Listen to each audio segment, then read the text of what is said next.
Hello, family. How is everyone doing today? I hope everyone is doing well today. Family, friends. How many of us have them? Friends. Yes, the betrayal and the poor decisions and the blame game is real around this camp. And the defense mechanism is strong. Yeah, with the frenemies.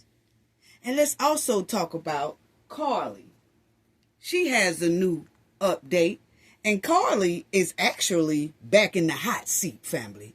Yes, y'all already know what we got to do for the ones in the back. This video is under fair use. Copyright disclaimer under Section 107 of Copyright Acts in 1976. Allowance is made for fair use for purposes such as criticism, comment, news reporting, teaching, scholarship, and research. Fair use is a use permitted by copyright statute that might otherwise be infringing.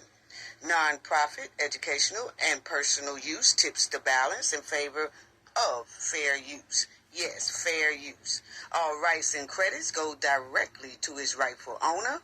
This video is purely for fair use, opinion, and entertainment. Enjoy. And we also want to add that everything in this video is alleged. Yes. Salute, family. Please subscribe to the channel if you are not a subscriber already. It is so greatly appreciated. Thank you all for subscribing. Thank you to our old subscribers, new subscribers. Just thank you all so much. Please hit the like button. Please hit the hype button. It's a great way to support your girl. Please hit the hype button. If you see it, hit the hype button and the like button. It's so greatly appreciated. Family, how many of y'all know about friends? Snake of me friends. Yeah, because see, they show signs before they even do something to you. Okay, you just have to pay attention to the signs. Now, the snake of me's are real popular around these United States streets, actually all over the world. Keep your head on the swivel for these so-called friends. Friends who run away from accountability, responsibility, while you are here and when you're not here. See, they show you the signs from the beginning. And snake of me's will show you every move before they actually make their move. So you have to have your head on the swivel to be able to detect snake of me's, because they always show signs to you before they make their move, they real move against you. And the whole time you're thinking they're your friends. They're your best friends. But for some reason, when something happens to you, they distance themselves. They act like they don't know you. Or they'll act like your friends, but their actions show differently. So let's talk about it, family. Yes, let's talk about it. Let's start off with Dejanay, because right today they are trying very hard to run away from accountability and responsibility and from justice. This has been going on for about 4 years, almost 5 years actually, dodging accountability. And Shanquella Robinson on the right went to a friend's vacation. It's supposed to have been a whole bunch of friends going to Cabo, Mexico, and Shanquella wind up deceased. And all her so-called friends, even Dejanay on the screen, was recorded jumping on Shanquella. Yeah, attacking Shanquella. While the rest of the friends stood around and laughed and thought it was cute. And then Shanquella fell to her demise.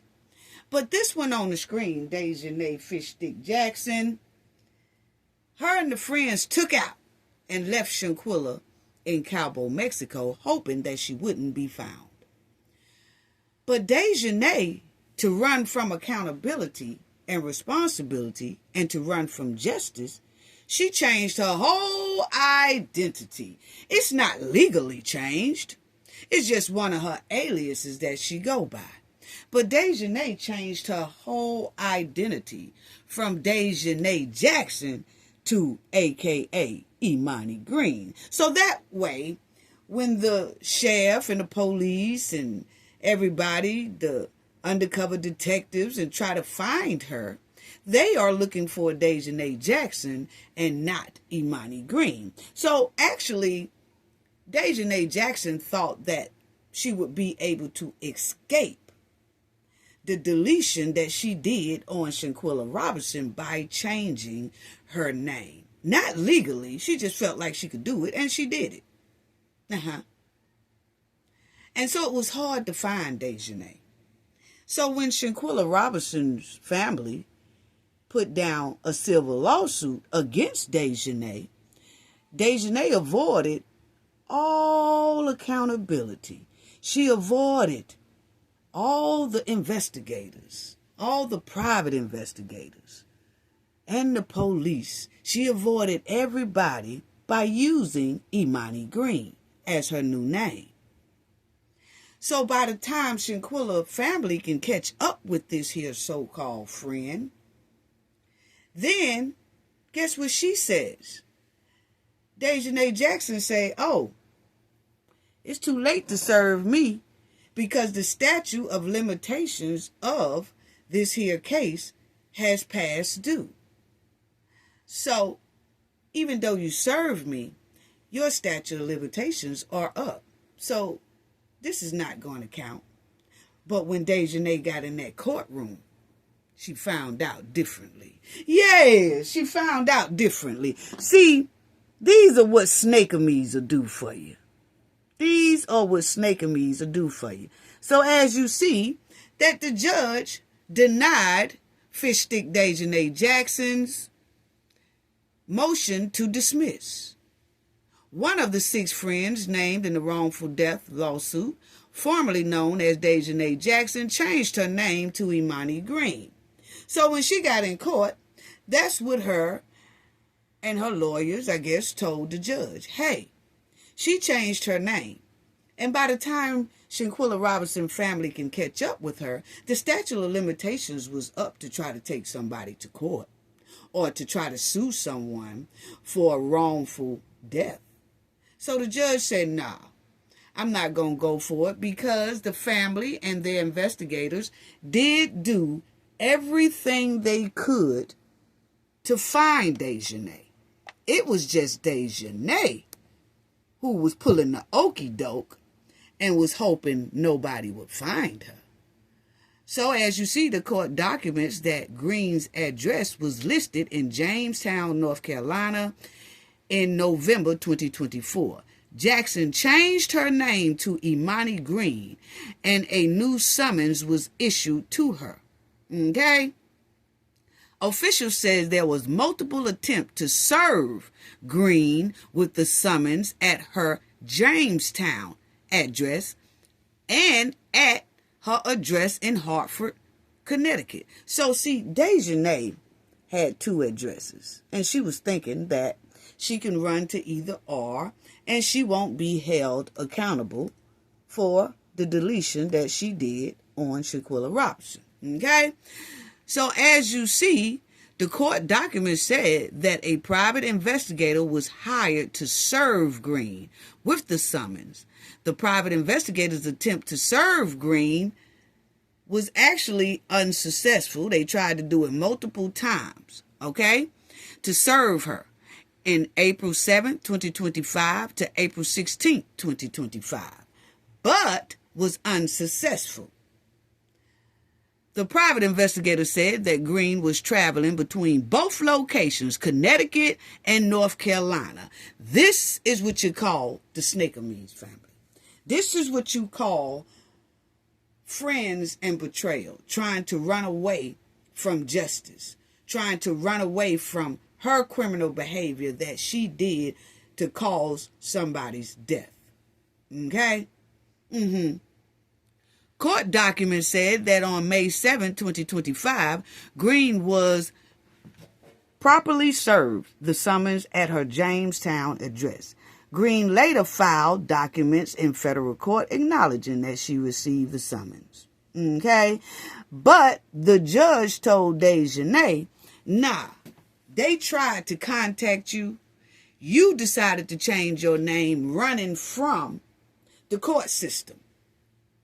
But just because you was running from the court system, as you was running, time was passing by, statute of limitations was passing by, but it's not because of the family neglecting to serve you. It's because you was trying to make it hard for the family to serve you by changing your name. So you will be held accountable, and we will not move this motion to dismiss. You will have to go on to this civil suit with the family about Shanquella's wrongful demise.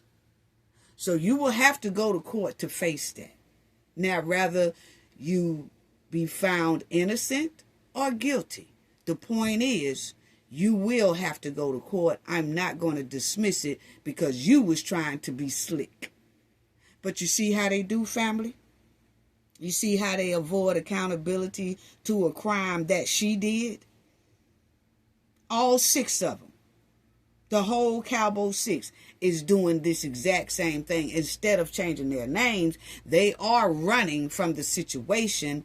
They have acknowledged the summons that they have, but they also are requesting for the courts to dismiss the civil lawsuits against them for the demise that they caused Shanquella Robinson. Wow. Wow. Wow. Oh yeah, it's a lot in here today, family. We're going to talk about Nolan Wells' friends. Yeah, we're going to talk about Karmelo Anthony. Yeah, how one of them is just running, trying to dodge accountability. We're going to talk about Tiffany running to run from accountability. Carlee Russell running from accountability. And the Cowboy 6. Yeah. So see, Dejanay thought she was smart, family. Yes, she did. Then you have Karlee, who was right along with Dejanay. And Karlee feels like him being broke gives him an excuse to avoid accountability to the crime that he did down there in Cabo, Mexico against Shanquella Robinson. And y'all know that Karlee had a court date for July 22nd, 2026. Well, he did not go to that court date that we see, so he asked for it to be postponed, and it's looking like the judge granted him an extension, and he will not have to appear in court until late August 2026. So we will stay on top of that.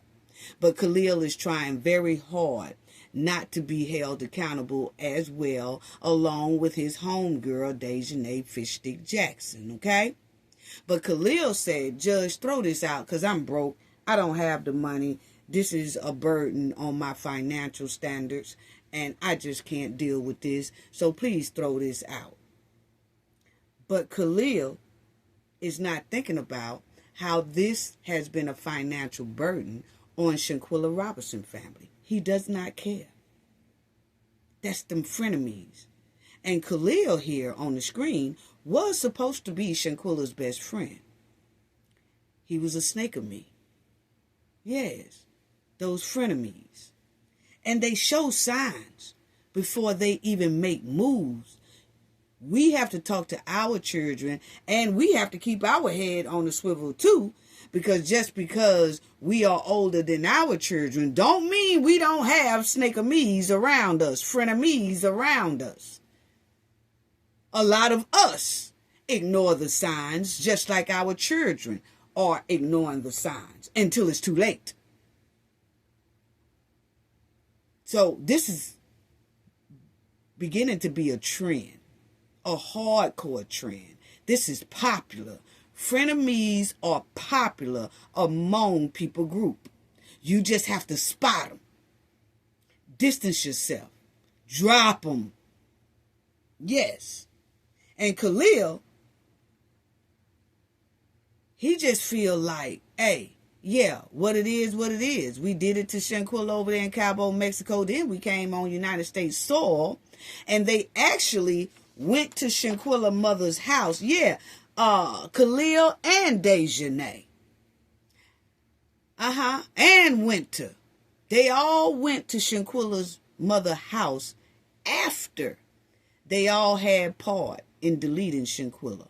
They came right back on United States soil, covering evidence, hiding evidence, deleting stuff off her phone, bringing her belongings back to her mother's house, and then tell the mother, oh, we so sorry that your daughter died of alcohol poisoning, which was a whole lie. They sat in her mother's face with a straight face and told Shanquella's mother a bold lie and said Shanquella passed of alcohol, drinking too much.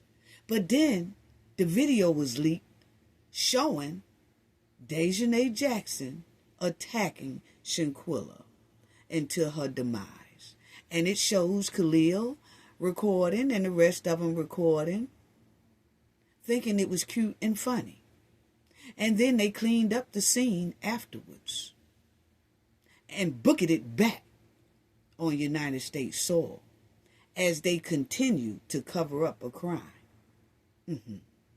That's them snakeamies for you.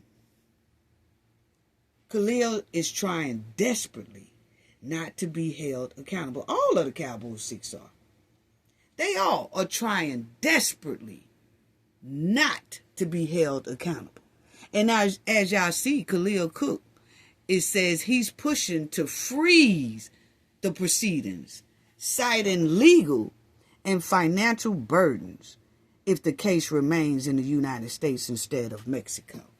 So see, they coming up with everything not to be held accountable for Shanquella's demise. Yes, Khalil said he broke. He broke. He ain't got time for it. All six of them, the Cabo Six, who deleted Shanquella down there in Cabo, Mexico, all are trying to dismiss the civil lawsuit against them because they feel like taking someone's life is not a big deal. They shouldn't be held accountable for it. They feel like covering up the crime that was committed while they was in there with Shanquella as she was deceased, cleaning up the crime, covering the crime, and lying and all that, and trying to extort $5,000 from her mother while they was in Mexico. Khalil simply called Shanquella's mother and said, we need $5,000 to take her to the hospital because she's sick. But the real truth was, Shanquella was already gone, right there in the living room with them. They was just trying to extort $5,000 from Shanquella's mother. But Khalil has the nerve to tell the judge he's broke when he covered up a crime, laughed while a crime was going on, clean up a crime, leave his so-called best friend there in Mexico hoping that a body wouldn't be found, and all at the same time trying to extort $5,000 from Shanquella Robinson's mother by telling her the hospital won't see Shanquella unless Shanquella's mother sends him and the Cowboy Six $5,000 while they was in Mexico. You want to know what Khalil was going to do with those $5,000? They was going to travel back home off Shanquella's mother's money. And they know what they had just did to Shanquella. If that ain't bold. And then the money they had left, they was going to splurge off of it. But Khalil got the nerve to tell the courts he broke. drop this case, dismiss this case, because I'm broke. I ain't got time to play about going to a civil lawsuit about Shanquella's demise. Even though she was supposed to be my so-called friend, I really didn't like her like that. She just couldn't see the signs that we was all showing her. She ignored them. She trusted us. Wow. Wow. And all of them are asking the court right now to dismiss all charges against them pertaining to this civil suit. How trifling and demonic. How trifling and demonic. They filmed her being attacked. They caused her demise. They cleaned up and covered up the crime scene. They fled from Mexico, tried to extort $5,000 from Shanquella's mother, and they did everything that the movie Juice did. Oh yeah, Juice got a real character. Y'all know Bishop Tupac? Yes.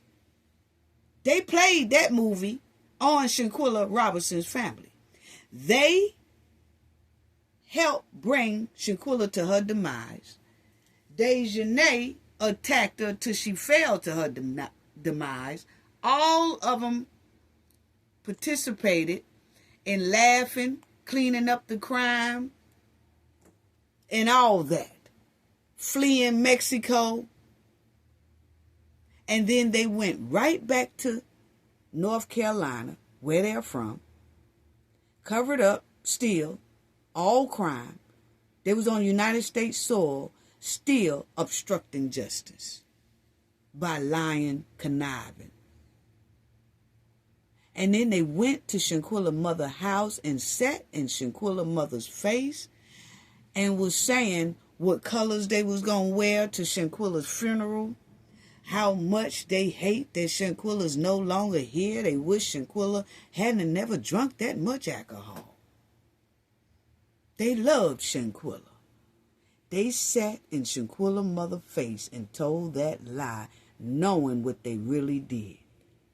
And after they left Shanquella's mother's house, about a week later, the video got leaked.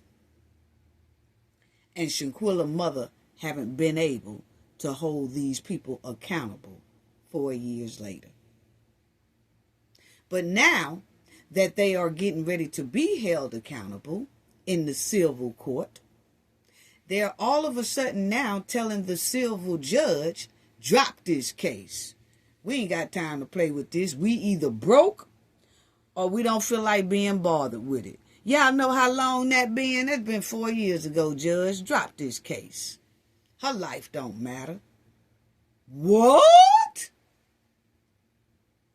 And they all shaking in their boots right now because they didn't expect for Shanquella Robinson's parents to continue with this. But she did. Snake-a-me's. Snake-a-me's. So we'll stay on top of Khalil's next appearance court day. And the other Cowboy 5 or 4, they have court days coming up too. Because they trying so hard to not be held accountable. And then you got Tiffany. What? Come on. Then we got Tiffany. She running, dipping, dodging from accountability that she did in Illinois.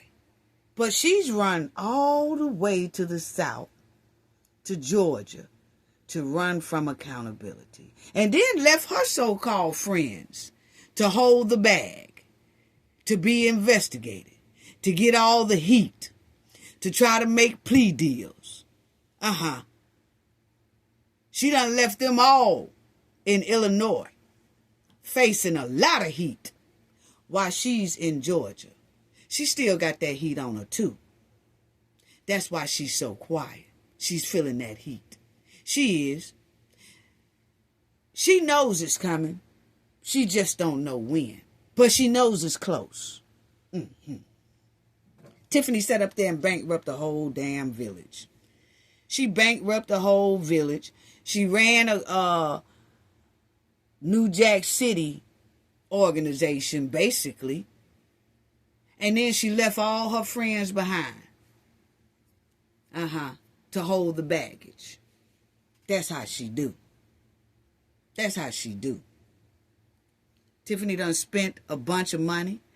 And let me tell you, Tiffany done ran down to the South to try to run for a Republican for the District 5 commissioner seat. That ain't gonna work.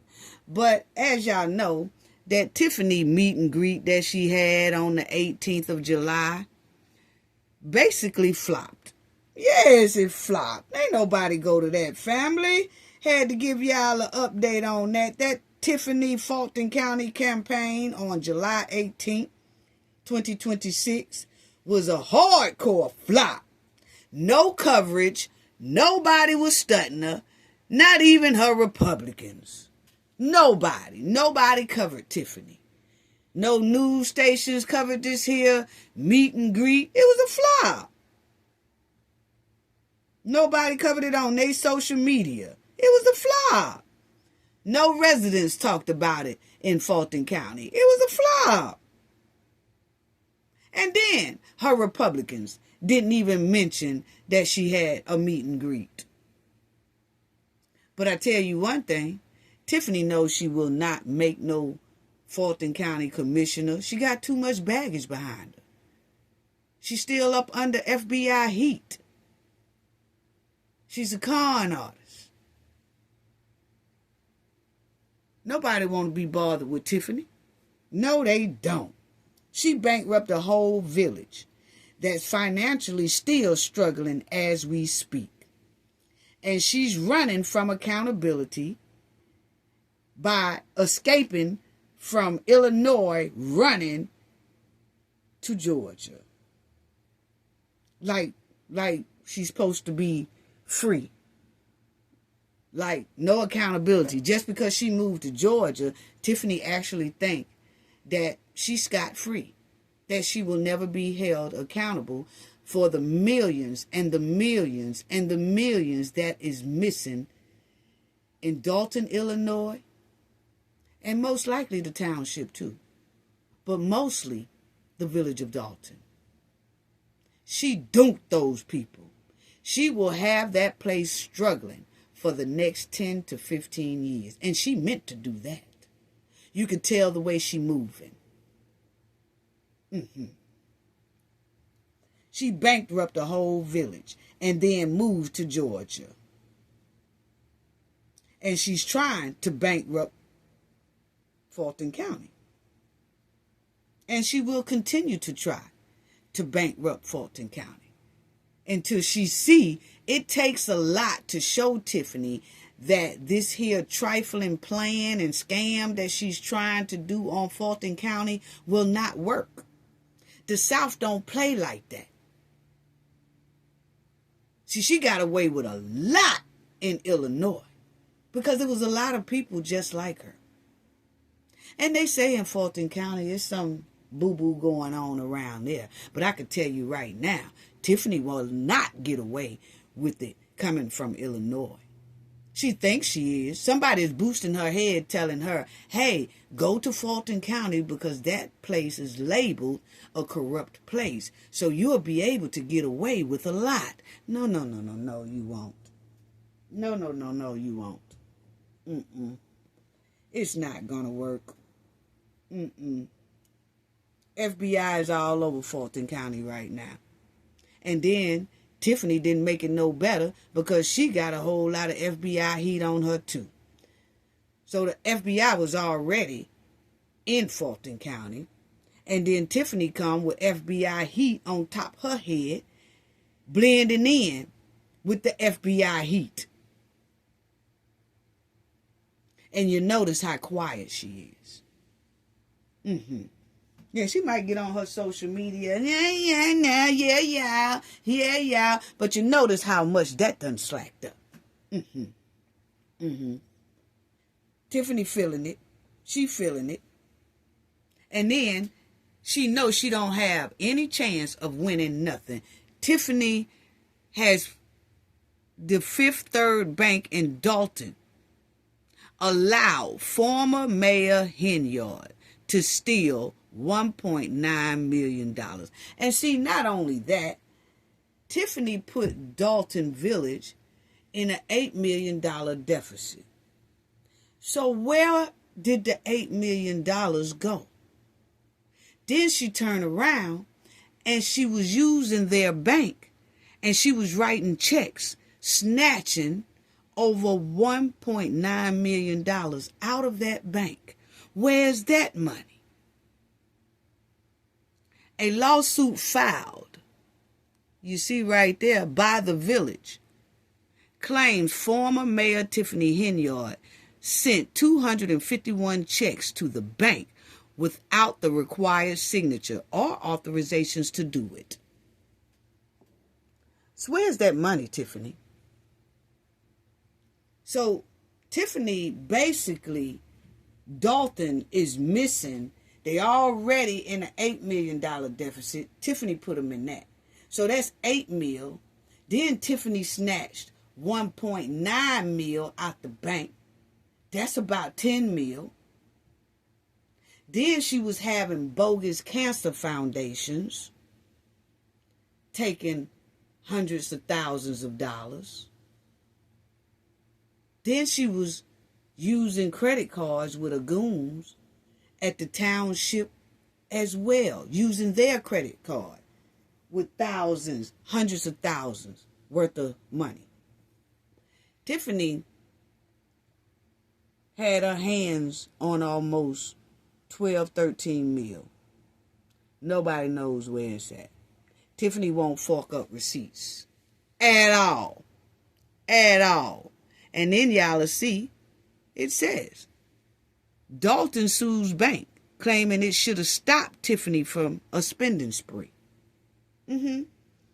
So Tiffany was just dogging the government's money. Yeah. She was just dogging the government's money.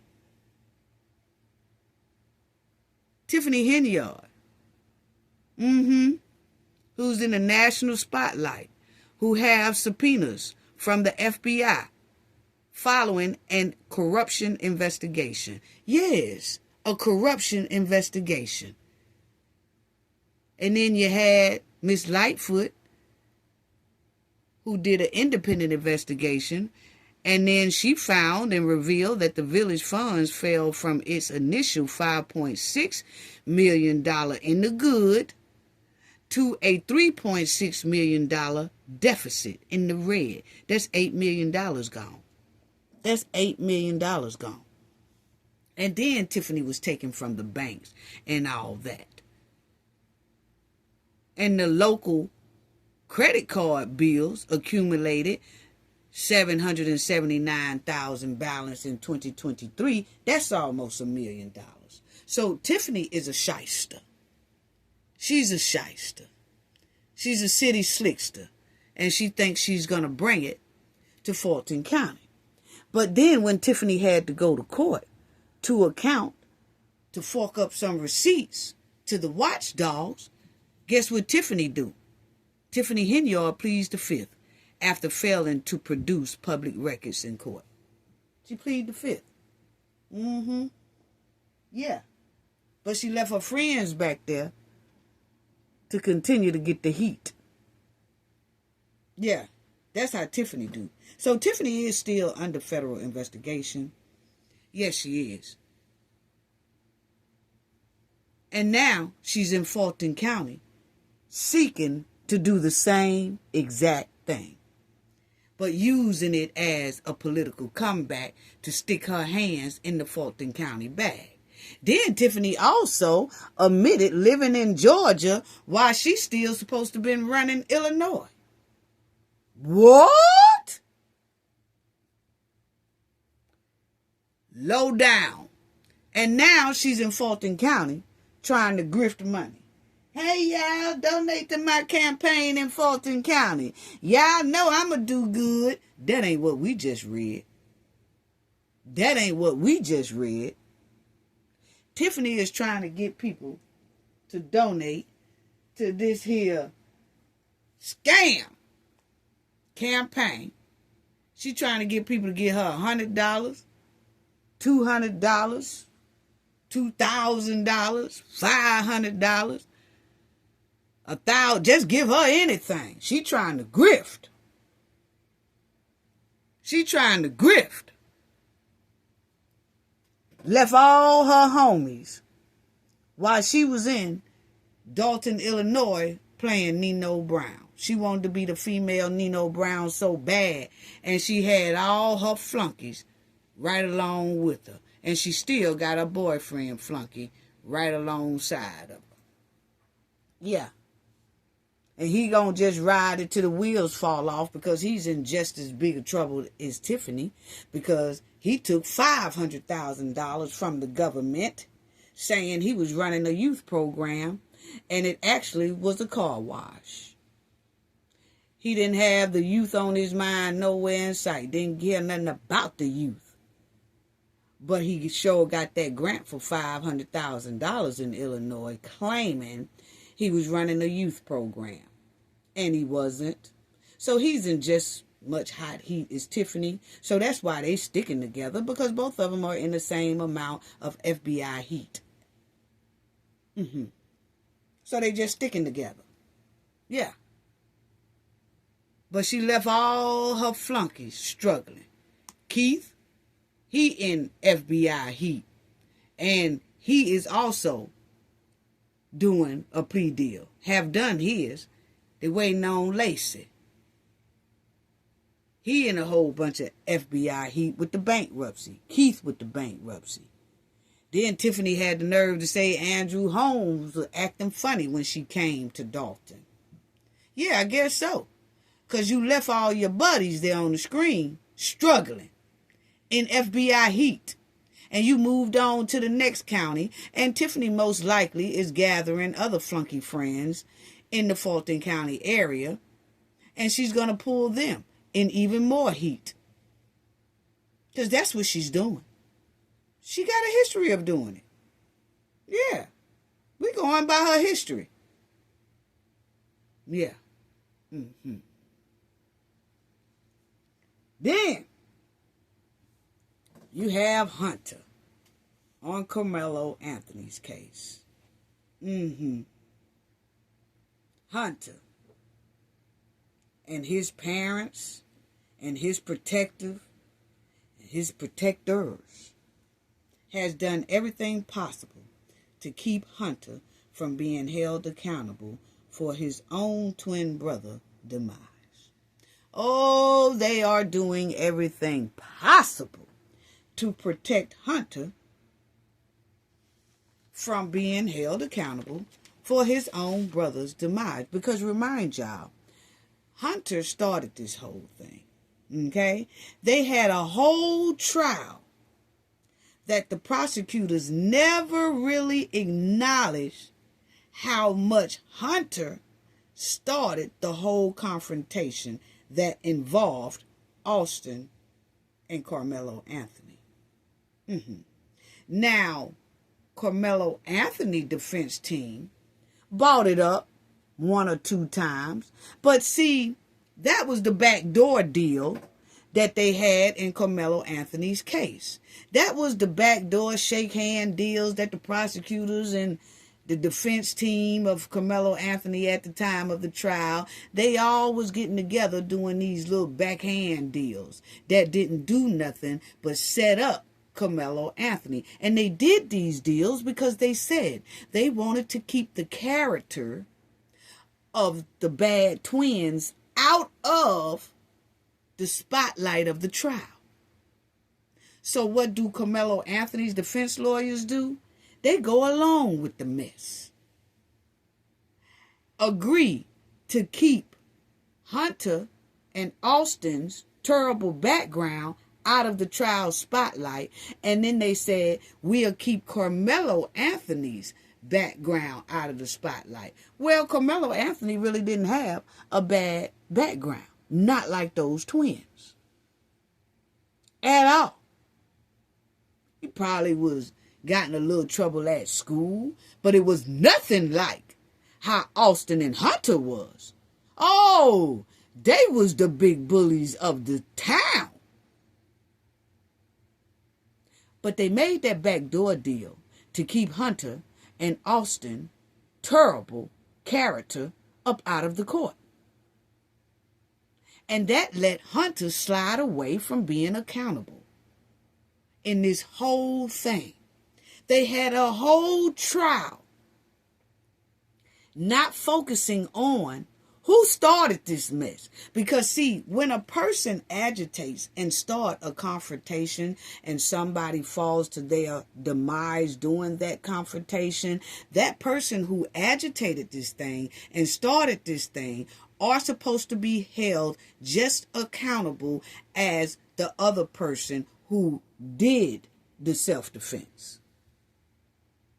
See, Hunter is supposed to be held accountable the same way Karmelo Anthony did, because Hunter started it. He agitated it. That's the law. That's the law. So when people say that Karmelo Anthony had a fair trial, cap. Because if the trial was fair, Hunter would have testified. Hunter would have been brought up as the person who started this whole thing. Austin didn't start it, Hunter did. But to save Hunter's rump, the deal was made in court between prosecutors and the defense to keep the twins' characters out of this. Let's not talk about Hunter. Let's not really talk about Austin too much, unless we talking about how Karmelo Anthony say he defended himself. Other than that, let's not talk about how they bullied cheerleaders. Let's not talk about how they had other terrible behavior throughout their high school years. Let's not talk about how they used to bully people on their football team, track team, or wherever. Let's not talk about all that. Let's not talk about how they've been suspended from school. Let's not talk about how their coach said they wasn't worth a nickel. Not for his attitude-wise. They probably did okay on the field as football players, but they had terrible attitudes. Bullying attitudes. Let's not talk about that. So yeah, Hunter was being very, very protected. And that's why they need a new trial, because this trial was not fair. And people keep saying, oh, he poked Austin and Austin is no longer here. So he's guilty and he needs to do the time. But that's what I'm talking about slow thinkers, people who has slow mentality. Okay? Because we're not talking about that. We're talking about a fair trial. And when you mess up and don't have a fair trial and you have stink in the trial, that causes people to get a new trial. New trials happens all the time. And it happens because it was stank inside the original trial.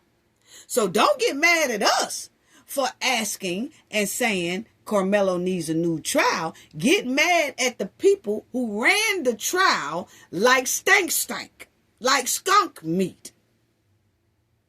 Get mad at them. Okay? Because if they had ran it right and they had ran it fair, and then Karmelo is found guilty, so be it.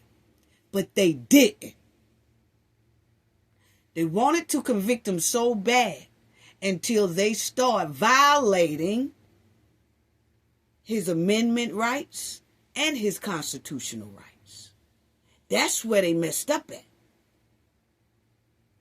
Which can cause someone to have a new trial. Yes, it can. And Hunter was the main meat and potatoes to what happened under that tent. But he was protected from holding accountability to this here crime. Because of all the backdoor deals. Karmelo needs a new trial. Or the case be overturned, one, That's because of the stank that was going on inside of the trial. But see, people didn't think that anyone will bring that up. They thought that they can railroad this boy in front of the world and nobody was going to say anything. No. It don't work like that. It don't work like that. Run a fair trial. And whatever the outcome is with that, so be it. But we knew that it was some stank inside of this trial when we saw it wasn't one black American on that jury. And they found every excuse in the world to make sure no black Americans be on Karmelo Anthony trial. They did over 500 interviews. And it was a lot of blacks within that crowd for a juror. And they made sure to dismiss any blacks. We knew then it was stank inside this trial. But I can guarantee you if a new trial is granted, Hunter, the linebacker, will most likely have to testify. He will most likely have to tell what he told on all the news segments that he was on, that he started it. I asked him to move, and then he said something smart. I asked him, who is he? He started it. Hunter started it. And if there is a new trial, Hunter will have to tell it. He will have to tell the truth because he already done told the news people. We all heard it. He said he started it. But for some reason, he was able to escape the trial. He was able to escape testimony. He was able to escape being held accountable for his brother's demise as well, along with Karmelo Anthony. He was able to escape all that because people was protecting him. That's not a fair trial. Anybody knows the person who started it should have been on that stand. The person who was right smack dead in the middle of this thing should have been on the stand. Hunter. Wow.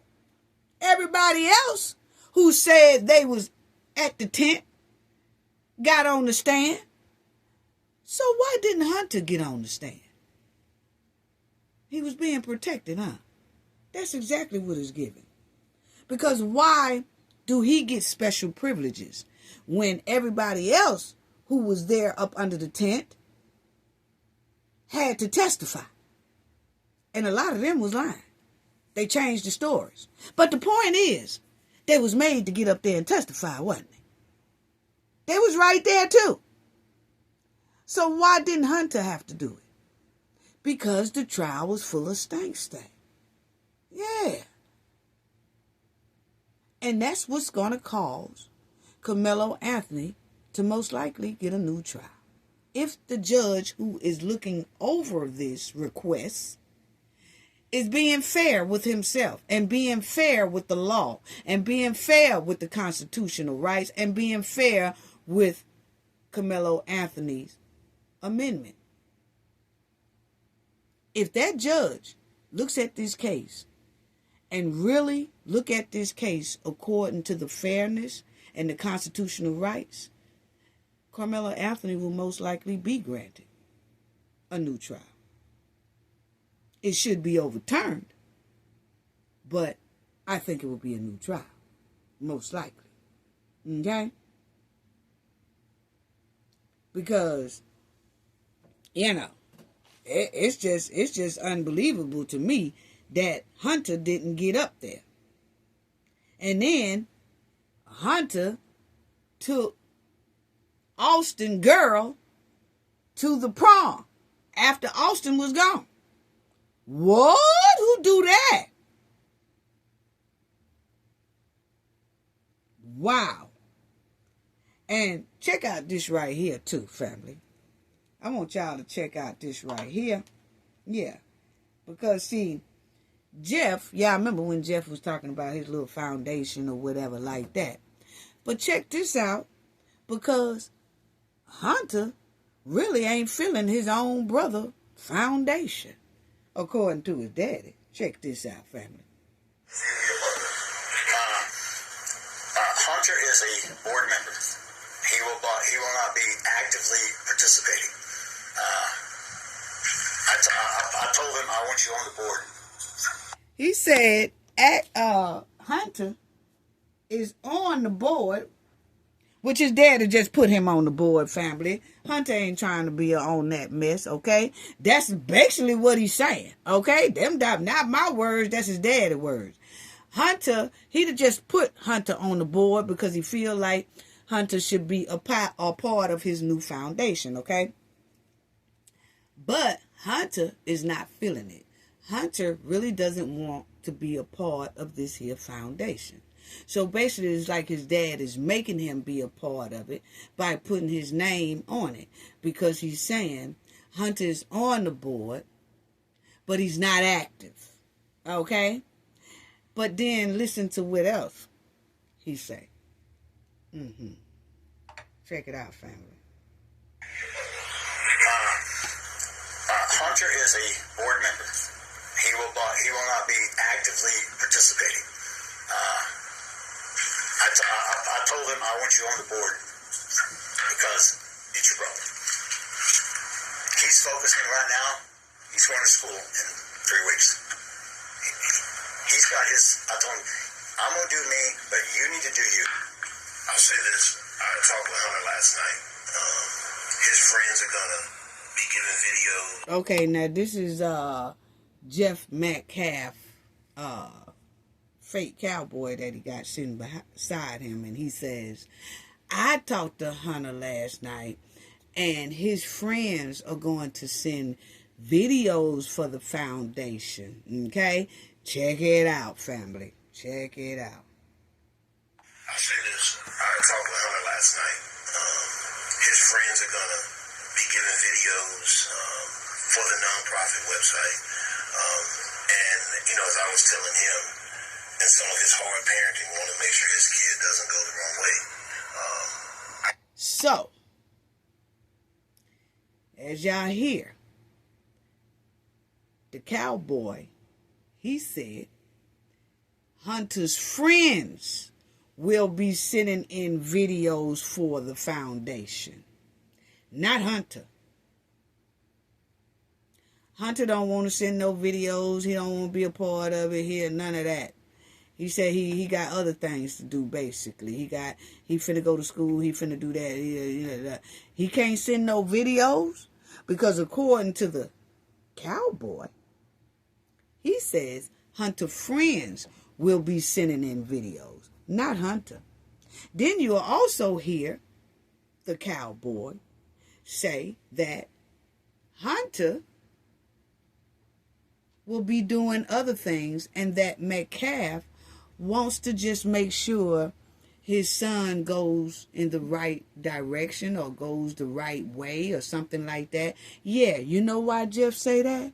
Because Jeff know Hunter is terrible. You know why Hunter don't want to get in a so-called foundation like this? Because it's supposed to be helping people with their attitude. It's supposed to be helping people, I guess, with the bullying. I never heard them focus on bullying, but they are focusing on emotions.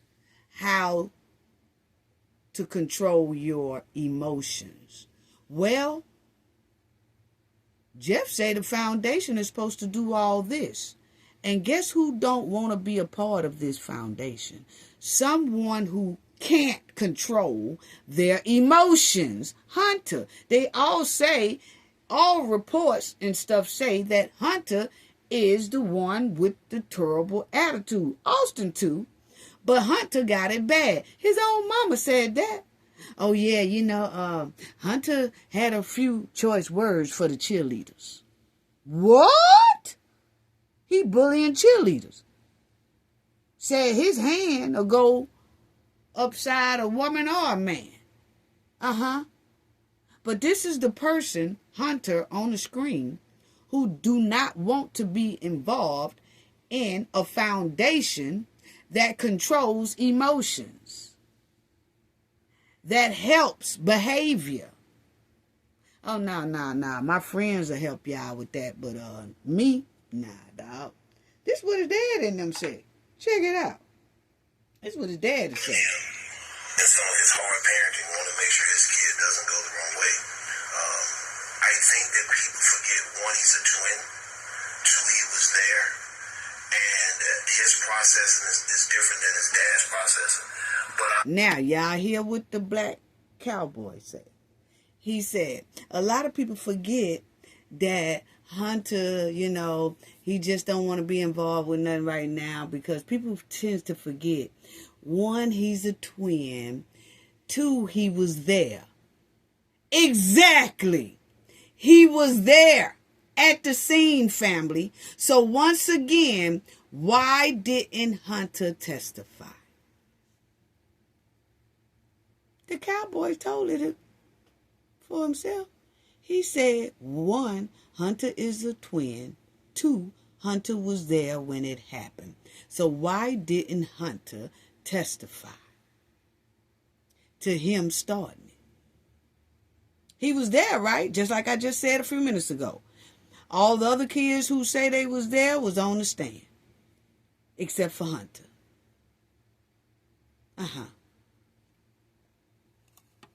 Yeah. Anyway, check it out, family.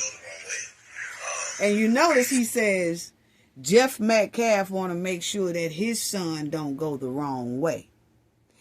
You notice Jeff and this man didn't never say, oh, Hunter is on the straight and narrow, and Hunter is a very, good kid who would be able to help mentor these kids because he has a great, great attitude. Nah, they ain't saying that. Instead, they saying Metcalf don't want his kid to go the wrong way, which Metcalf most likely know that the kids are already bullies. Okay? And Metcalf is saying, I know you got to do you, Hunter, but I would like for you to be on the board. He would like for Hunter to most likely get some help for his attitude before Hunter gets somewhere else and starts something else, and he don't have his brother there to protect him like that no more. Yeah. That's exactly what it's given. Check it out.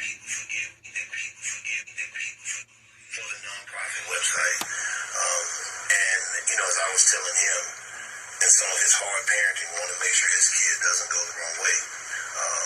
I think that people forget, one, he's a twin.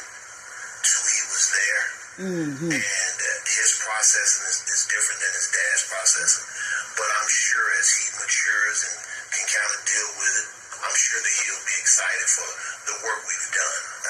But there's so much. Now you hear him say, we're sure that once Hunter mature, he will then be excited about the work we're doing.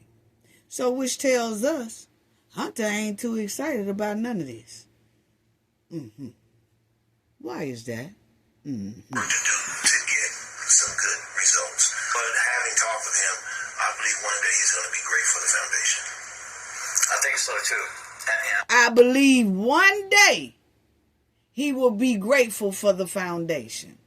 I believe one day he'll be grateful for the foundation. Which means right now, he ain't grateful for the foundation. Why is that? It got something to do with his brother, right? So if you a twin and say that your dad or your mom comes up with a foundation in your twin's honor, you ain't excited about that? I'm just asking a question. Because they the one that just said, maybe one day Hunter will be excited about the foundation. Which means right now, he's not. But he was excited to take Austin Girl to the prom. Just at this point with the support group, I know with the group of friends that are going to school with him too. Your frontal lobe is fully developed as a male. Even when he graduates college, it's just going to be getting there. So he's still developing mentally. Now to go through the... Okay, so Jeff just admit that his son has not developed mentally because he's still young, and your male's mind and, you know, your mind really doesn't develop until you're about age 25. So you have to take that under consideration. The reason why Hunter is not, you know, real excited or whatever about this here foundation, because it takes a kid's mind up until they're 25 to develop fully. That's the same way with Karmelo Anthony. But it's funny how they didn't have that same reply about Karmelo Anthony. Because Karmelo Anthony's brain is still developing. He hasn't reached 25 either. But see, we're supposed to automatically give Hunter a pass that he has to develop because his mind is not developed fully. Because he's not 25 yet, so he gonna make bad kind of decisions or not good decisions, right? Because his mind is not developed until he's age 25. Same way with Karmelo Anthony. What makes it even, what makes the difference? Yeah. So that's all I want y'all to hear, family, about that. That Hunter ain't too enthused at this here foundation his daddy putting up. But I also want y'all to see this, because this is what Karmelo Anthony's lawyer, in his previous lawyer that he had in the trial, this is what his lawyer brought up, okay? His lawyer says Austin and Hunter had the right to tell Melo to leave, but they didn't have the right to use deadly force to make him leave, okay? So you will see that Karmelo Anthony lawyer does say in that trial that Hunter and Austin used force. You see what kind of force they say that they used to try to make Karmelo Anthony leave. And that's another thing. I didn't like the fact that his defense lawyer wanted to name him Melo. See, Melo makes it sound like somewhat of a Pookie, okay? Yeah. A Pookie in the neighborhood. Yeah. Why couldn't he call Karmelo Karmelo? And if the witnesses start naming him Melo, like, yeah, I saw Melo up under the tent, then his defense lawyer say, okay, for the record, who do you refer to as Melo? Oh, Karmelo. Okay, now proceed. See, you want to make Karmelo not look less than what his name is. His name is Karmelo, not Melo.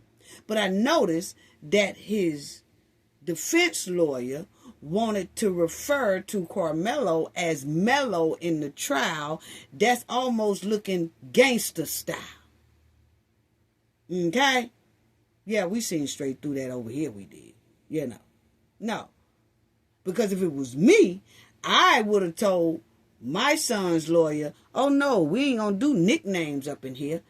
You're going to use his name. You're going to use his name. We're not using nicknames. You're not going to be saying, oh, well, Melo had the right. Melo. No. Karmelo. Now, you can tell the jury that they will hear Melo every once in a while because that's what some of his friends call him as a nickname. But he will be sure to make sure that he gets that understanding with the witnesses and things like that. When they say Melo, then you say, who are you referring to? Oh, Karmelo. Okay, I just want to make sure that you're talking about Karmelo.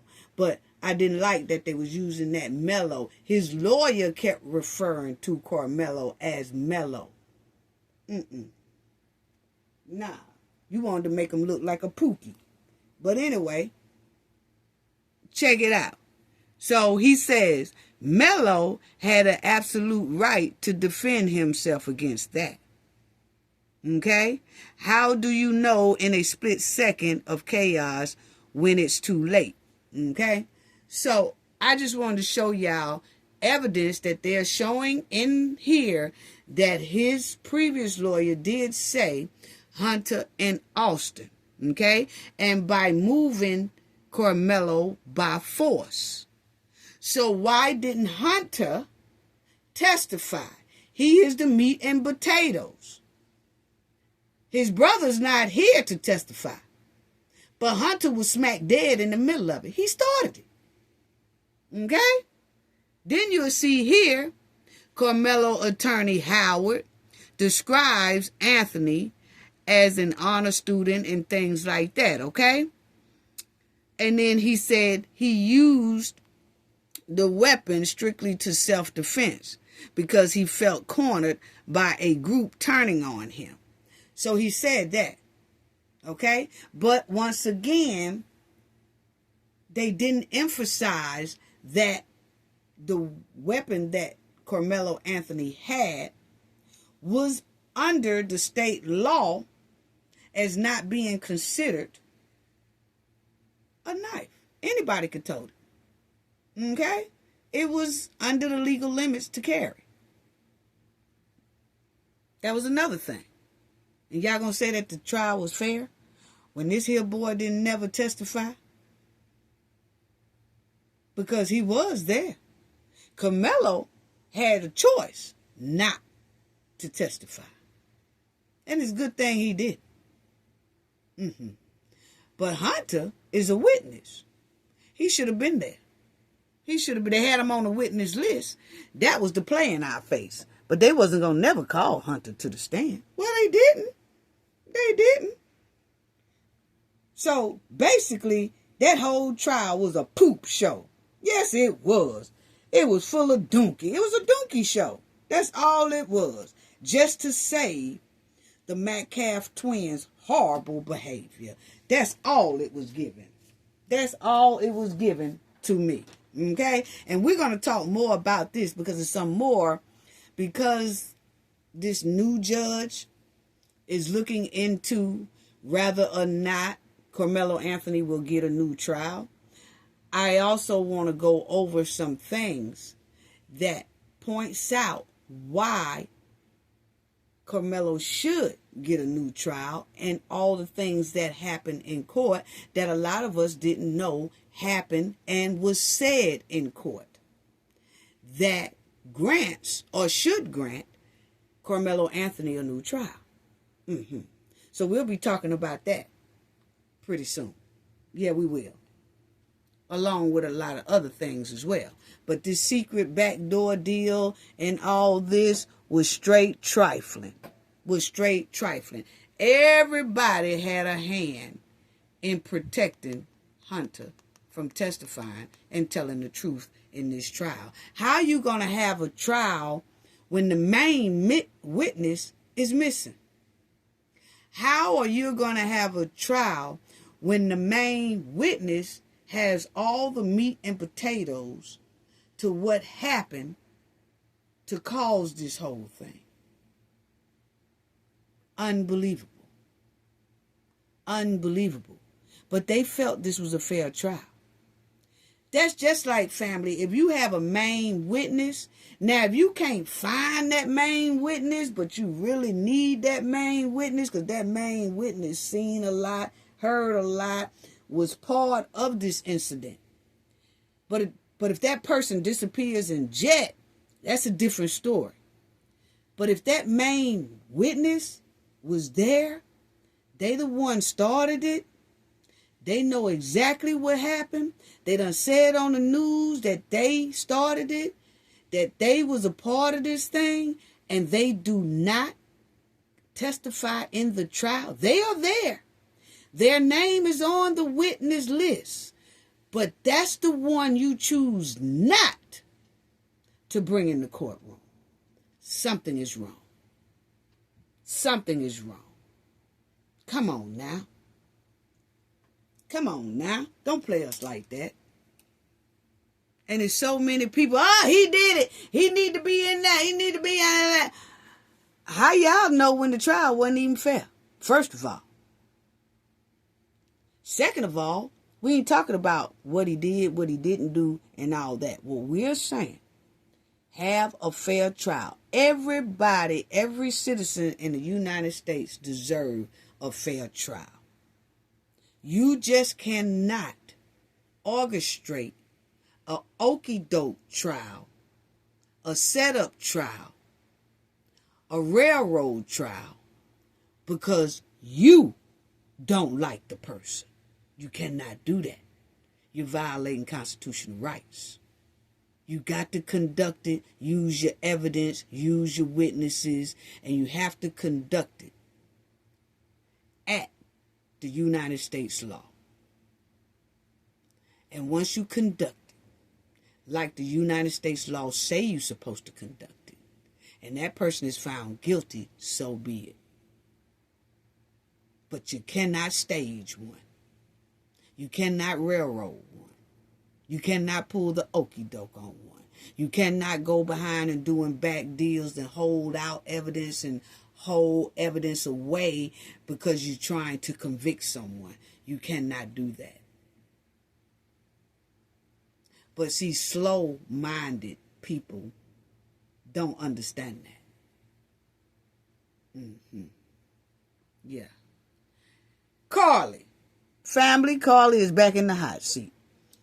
Carlee is back in the hot seat because a former chief police, he was the chief of police when Carlee pulled this okey-doke on Alabamians, okay? He was the police chief that sent everybody out and trying to look for Carlee and all that. Well, now he's the mayor of that city, okay, in Alabama. And he says he still have questions. And numerous of Alabama residents still have questions as well, okay? And the main question is, where was Carlee at for 2 days when she was playing this big hoax, playing on all the residents' tops, playing on law enforcement tops, playing on the world top, had Alabamians just all in the uproar looking for her, thinking she was kidnapped, her and a baby, and looking for a fake kidnapper, and it wasn't one. It was just chaos, okay, because Carlee decided to tell a big old lie. Well, she's back in the hot seat because the former chief is now a mayor. And he's saying he wants more answers. And he's also saying he ain't feeling the fact of Carlee paying a little bit amount on her restitution. Okay, we're going to get to that. She's back in the hot seat, family, okay? Now, backyard Barbie Carlee called 911 on I-459 in Alabama, okay?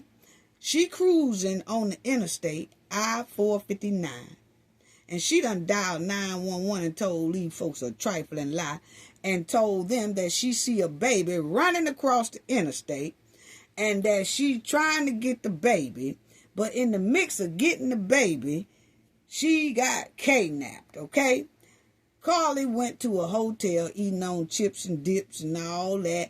Most likely street walking too. Went on a street walking spree. That's what it's giving to me, okay? While everybody, law enforcement, Alabama residents, was searching for Carlee, okay? Everybody's searching for Carlee and an invisible baby and an invisible kidnapper. You can't make it up, okay? Carlee's just a pathological liar. That's all she is. So the police chief, who is now a mayor, said his city want they $18,000 that Carlee is supposed to be paying. Okay?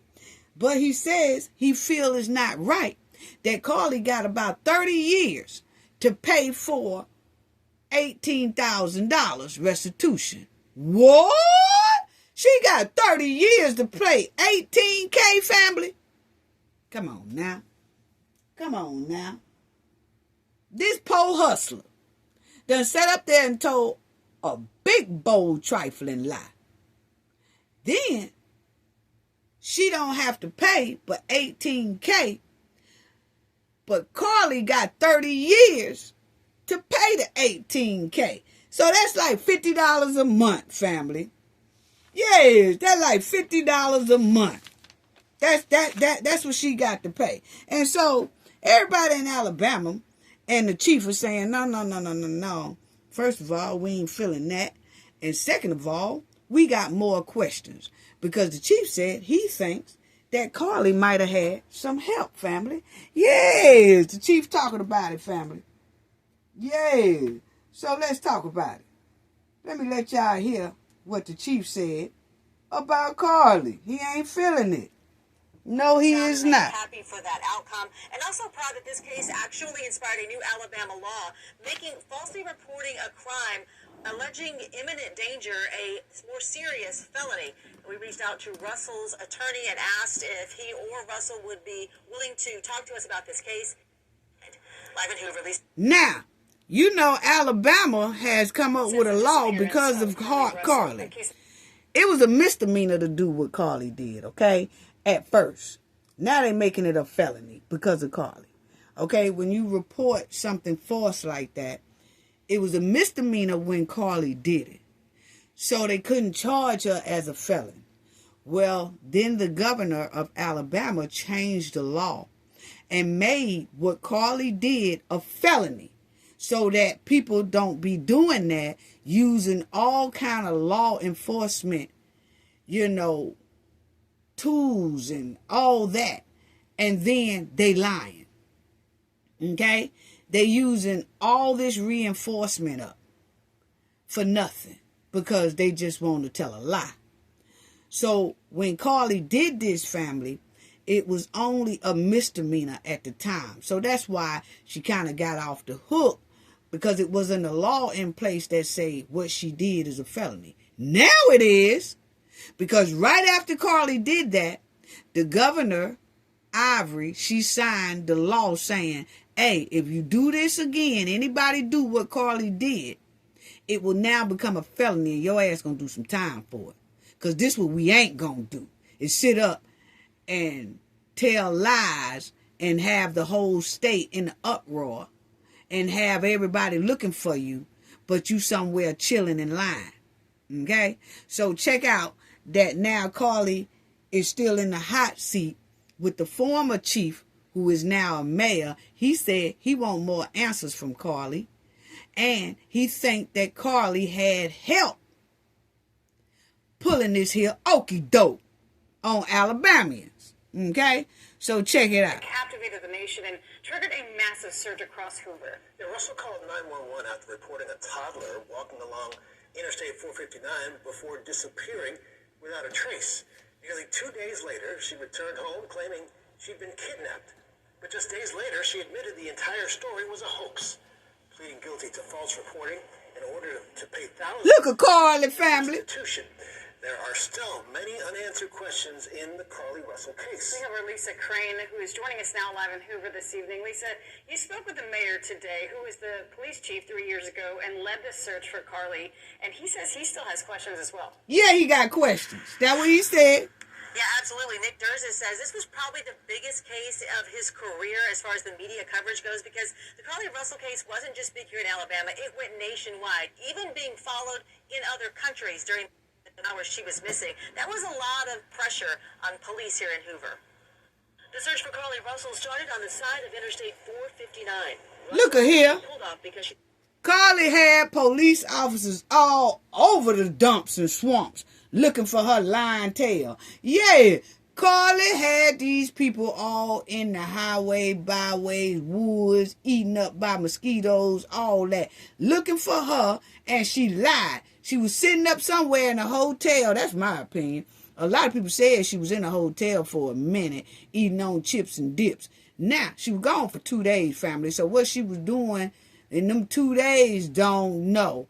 It's giving street walking, okay? It's giving some of that sugar booger. That's what it's giving to me, okay? But check it out, family. That chief said he ain't hearing it. Then police chief Nick Durza says they took the missing persons case very seriously from the moment it was reported. Sure but it did. didn't take long before his gut instinct had him questioning the case. My first question to our police officer on the scene was, how many other people called in about seeing the baby? When they said none, it kind of gave me the gut. Russell walked Yes. down her street. Yes, family. Now, see, Chief said that when this thing first happened, he asked his officers, how many other people made a 911 call, said they seen a baby running all across the interstate? And he said, his officer said, nah, we ain't got no other calls. That was the only one. He said he felt kind of suspicious then. But at the same time, he had to get on the ball and get his people on the ball and make sure that they find Carlee and this here invisible ass baby, okay, and the invisible ass kidnapper, okay? So he wanted to make sure that they got on the ball with this. Even though his gut feeling was saying something ain't right. You know, she could have been the only one that seen a baby running across the interstate and all that stuff, okay? But it is very suspicious because just like Carlee seen that invisible baby, everybody else supposed to have seen that invisible baby. She wasn't supposed to be the only one that make a 911 call and say, hey, it's a baby that's running across this here interstate. And we don't want the baby to get hit, so, you know. But nah, Carlee was the only phone call. Check it out, family. Yeah, Carlee thought she was slick. How many other people called in about seeing the baby? When they said none, it kind of gave me the gut. When Russell walked back down her street into her home 2 days later, she said she'd been abducted and held in a tractor Look at trailer Carlee. before escaping. But under police questioning, she later admitted she made up the whole story. In court, she pleaded guilty to false recording and was sentenced to probation, community service, and ordered to pay almost $18,000 in restitution for the massive law enforcement response and search efforts. She's paying $50 a month towards that debt. What? 30 years to repay. The frustrating thing is not only for me, but I think for our community and for people that have called in and said this is outrageous, to think that someone's going to pay like $50 a month forever to pay us back, and that's just Where our money at, Carlee? I'm over all that. I was probably a little miffed, or I would say more than miffed if they know me back then. Even 3 years later, Durza still wants to know where Russell was for the 49 hours she was missing. Yeah, look at them woods, family. What happened during that period of time that she was missing? And again, we have still no idea. There's no question in my mind. The reason that we don't know is the fact that I would say there's probably a very good possibility that she had help, obviously. He said she had help, family. Chief said Carlee most likely had help. Yes. Carlee paying $50 a month, family.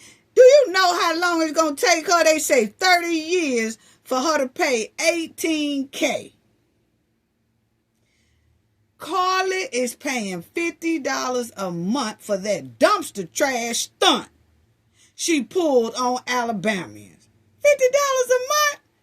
30 years it takes her to pay that. She only paying $18,000. But if you notice, when y'all seen Carlee in court, she all sharp with her hair done. She got her hair in braids now, family. Yeah, y'all seen her. No, Carlee. We don't want to hear the broke story like Khalil, okay? That braids that you had in your head, them hairstyles and all that, that's well over $100 a pop. Well over $100 a pop. Yeah. The judge need to up the ante on Carlee.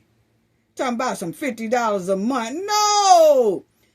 Carlee hairstyle is $150. So she can fork up more than $50 a month. It's people out here in Alabama paying higher restitution fees each month than Carlee. And they did less than Carlee. So they pay more than Carlee on their restitution fees, and they didn't even do what Carlee did. They did less, damage than Carlee did. But Carlee done had the whole Alabama law enforcement out, not only just Birmingham, Alabama. Okay, all law enforcement throughout Alabama was on the prowl looking for Carlee and this here invisible baby and this here invisible kidnapper all in the woods. Y'all seen them woods, family, on the interstate? Yes, they was all in there stepping there in swamp water and all that. And Carlee was lying. Then gonna talk about paying us $50 a month. What we gonna do with $50 a month? That's crackhead money. Yeah. Girl, you better up the ante. Up the ante. Somebody need to up the ante on that. Carlee need to be paying about $100 a month, family. Yeah. Alabama residents want their money. They don't want to wait no 30 years to get $18,000. And Carlee running around with Apple watches, mini skirt outfits, and $200 hairdos. What?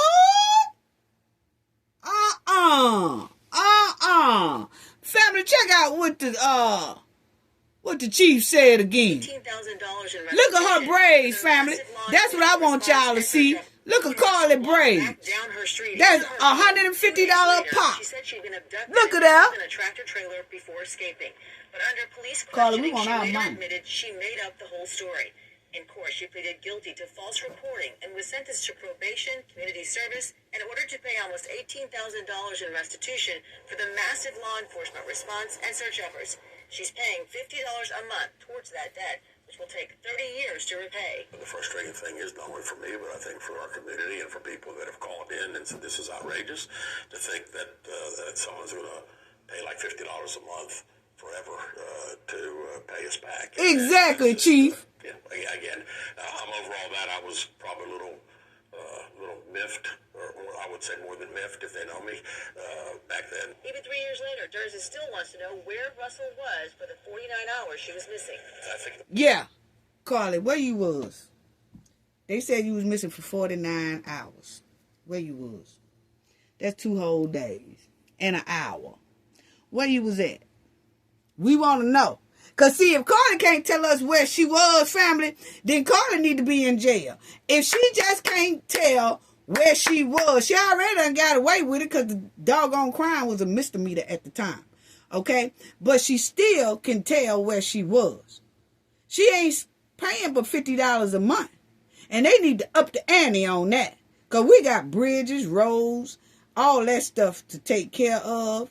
And Carlee, you owe that money, okay, so that the state of Alabama can take care of some more potholes, roads, highways, and byways, okay? If not, your ass need to be out there picking up trash off the highways and byways. If you going to say $50 a month, okay, then you pay $50 a month. But you also has to do community work, okay? You got to do about 8 hours a week community work, picking up trash off the highways and byways, okay? So, if it's going to take you 30 years, then your ass will be out there for 30 years, 8 hours a week, picking up trash off the highways and byways, okay? Now, if you want the court to up the ante to about $100 a month or $150 a month you pay, then you don't have to go and do the community service by picking up trash and stuff off the highways and byways, okay? $150 a month you pay, and then we can get that money quicker than 30 years, okay? Now, if you don't want to go with that and you want to stick with your $50 payment, you need to be out there on them highways and byways picking up trash and all that stuff. Yeah, see, that's how it's supposed to be. We're going to start kicking up noise about this right here because ain't no way Carlee paying no $50 a month and it's going to take her 30 years. Carlee be about 50, 60 years old before she get through paying for that. Yes. A hot mess. Public still would love to know what happened during that period of time that she was missing, and again, we have so no idea. There's no question in my mind. The reason that we don't know is the fact that I would say there's probably a very good possibility that she had help. Obviously. Yeah, Chief said she had help. They just don't want us to know who was the helpers. Now, Mayor Durza says from the beginning, all investigators ever wanted was to see Carlee Russell come back home safe and sound, and they are happy for that outcome. And also proud that this case actually inspired a new Alabama law, making falsely reporting a crime, alleging imminent danger, a more serious felony. And we reached out to Russell's attorney and asked if he or Russell would be willing to talk to us about this case. Well, Carlee don't want to tell it, family. She don't want to tell where she was. And the chief says he think Carlee had help.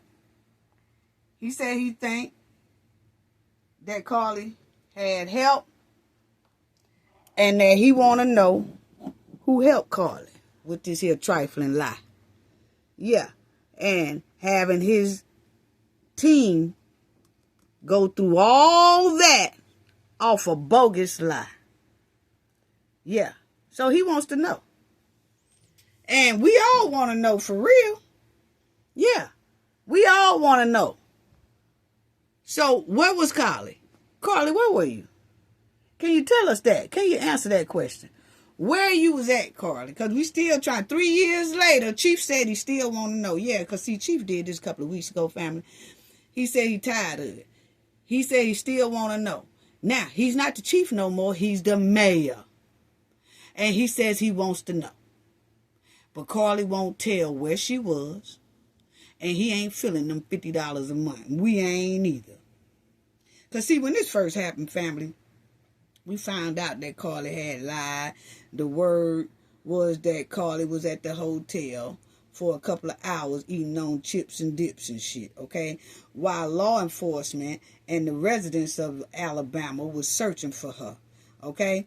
But the chief said that those 2 whole days, Carlee still won't tell where she was. That's because he said he feels she had help.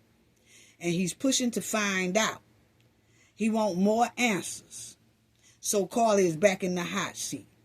He's pushing to see if Carlee had any type of help and who helped her. But Carlee is staying tight-lipped.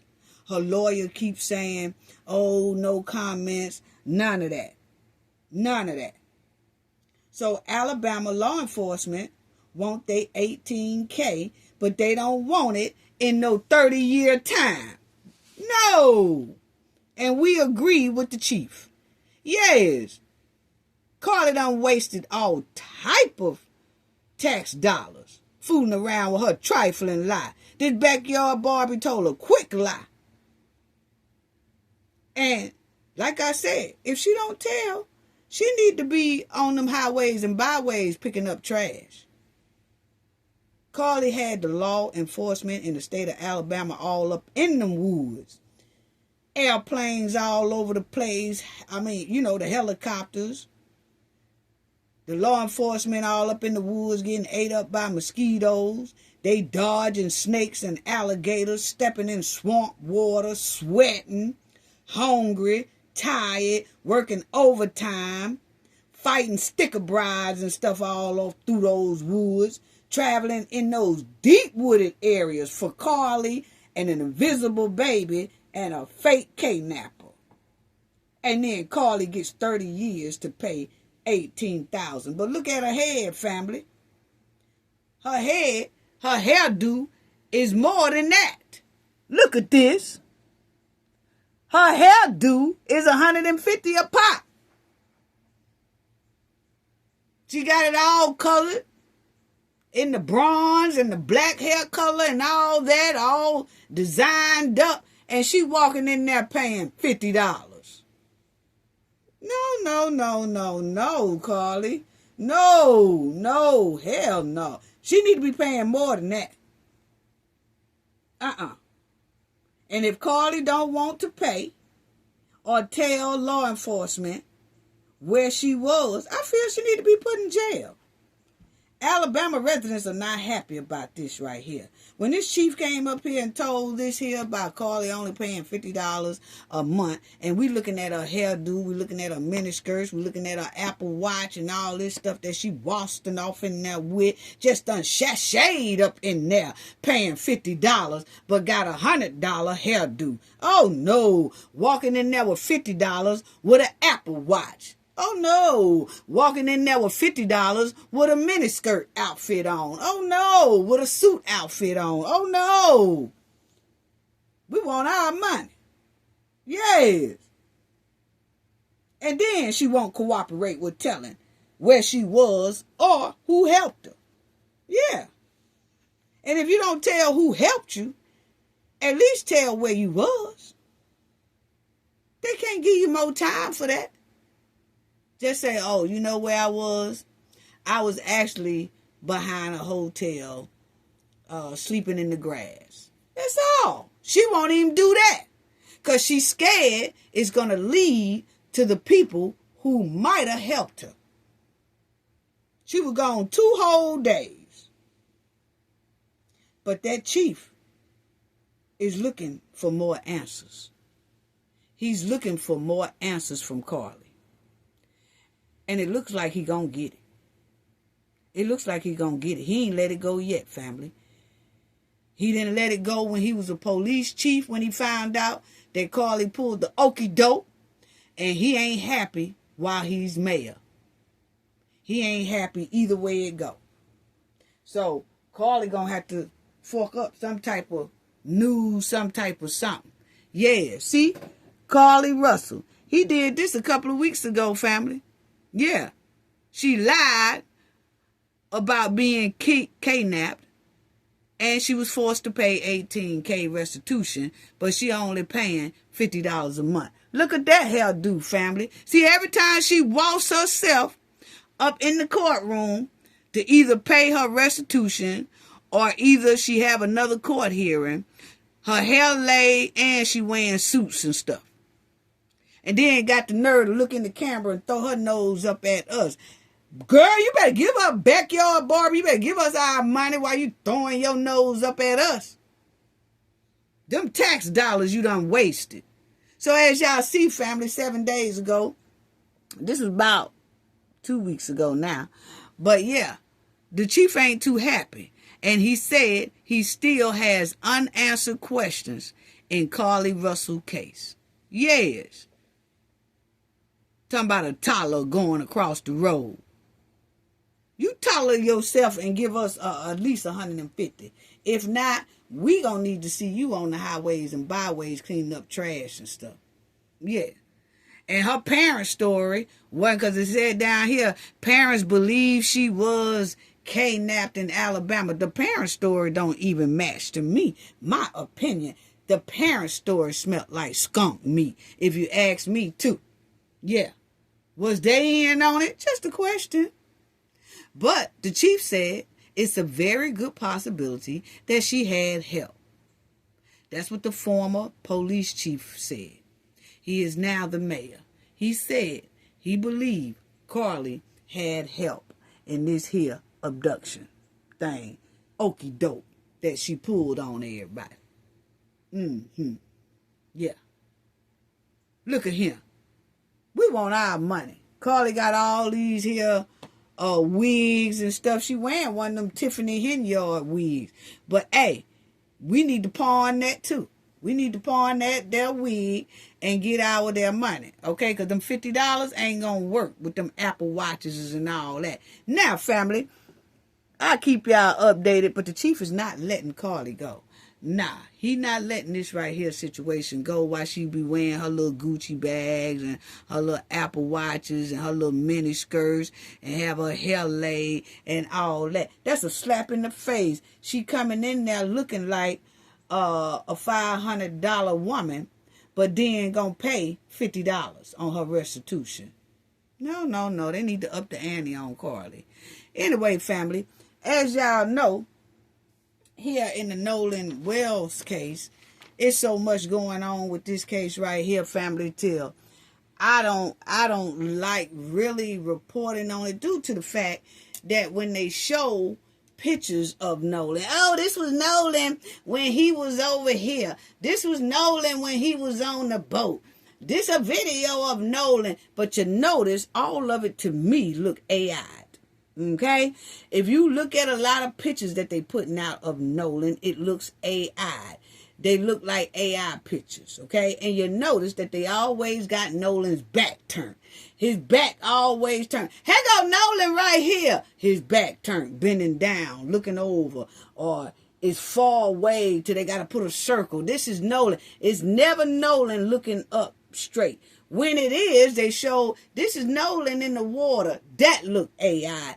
Let me tell y'all something. I'm here on the Gulf Coast. If anybody know about how our water look, I do. I know how it look in Mississippi, Alabama, Florida, and all that. I live right on the Gulf. My condo is right on the Gulf Coast. Okay? Look at the water every damn day. Okay? A lot of those pictures are AI. All you got to do is look at them. All you got to do is look at it. The water ain't floating right. It's blurry as hell. They pulled the same stunt in Karmelo Anthony's case. That video in Karmelo Anthony trial was clearly tampered with. It was terrible. People arm disappearing, head disappearing, leg disappearing. Everything was disappearing. Going in and out, going in and out. You can clearly tell when a video is tampered with. You can tell when a picture is AI'd.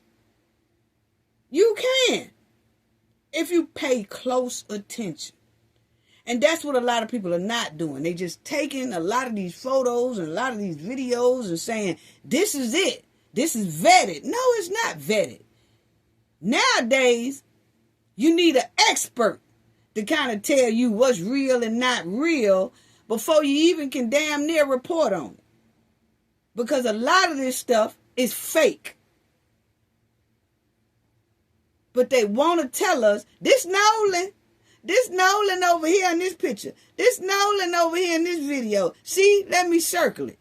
You can't see nothing but some old shorts, and it looked like an African American hairdo or a black American hair. But they'll put a circle and say, this him. What? Why y'all ain't showing his face? Then when you do show his face, it's blurred.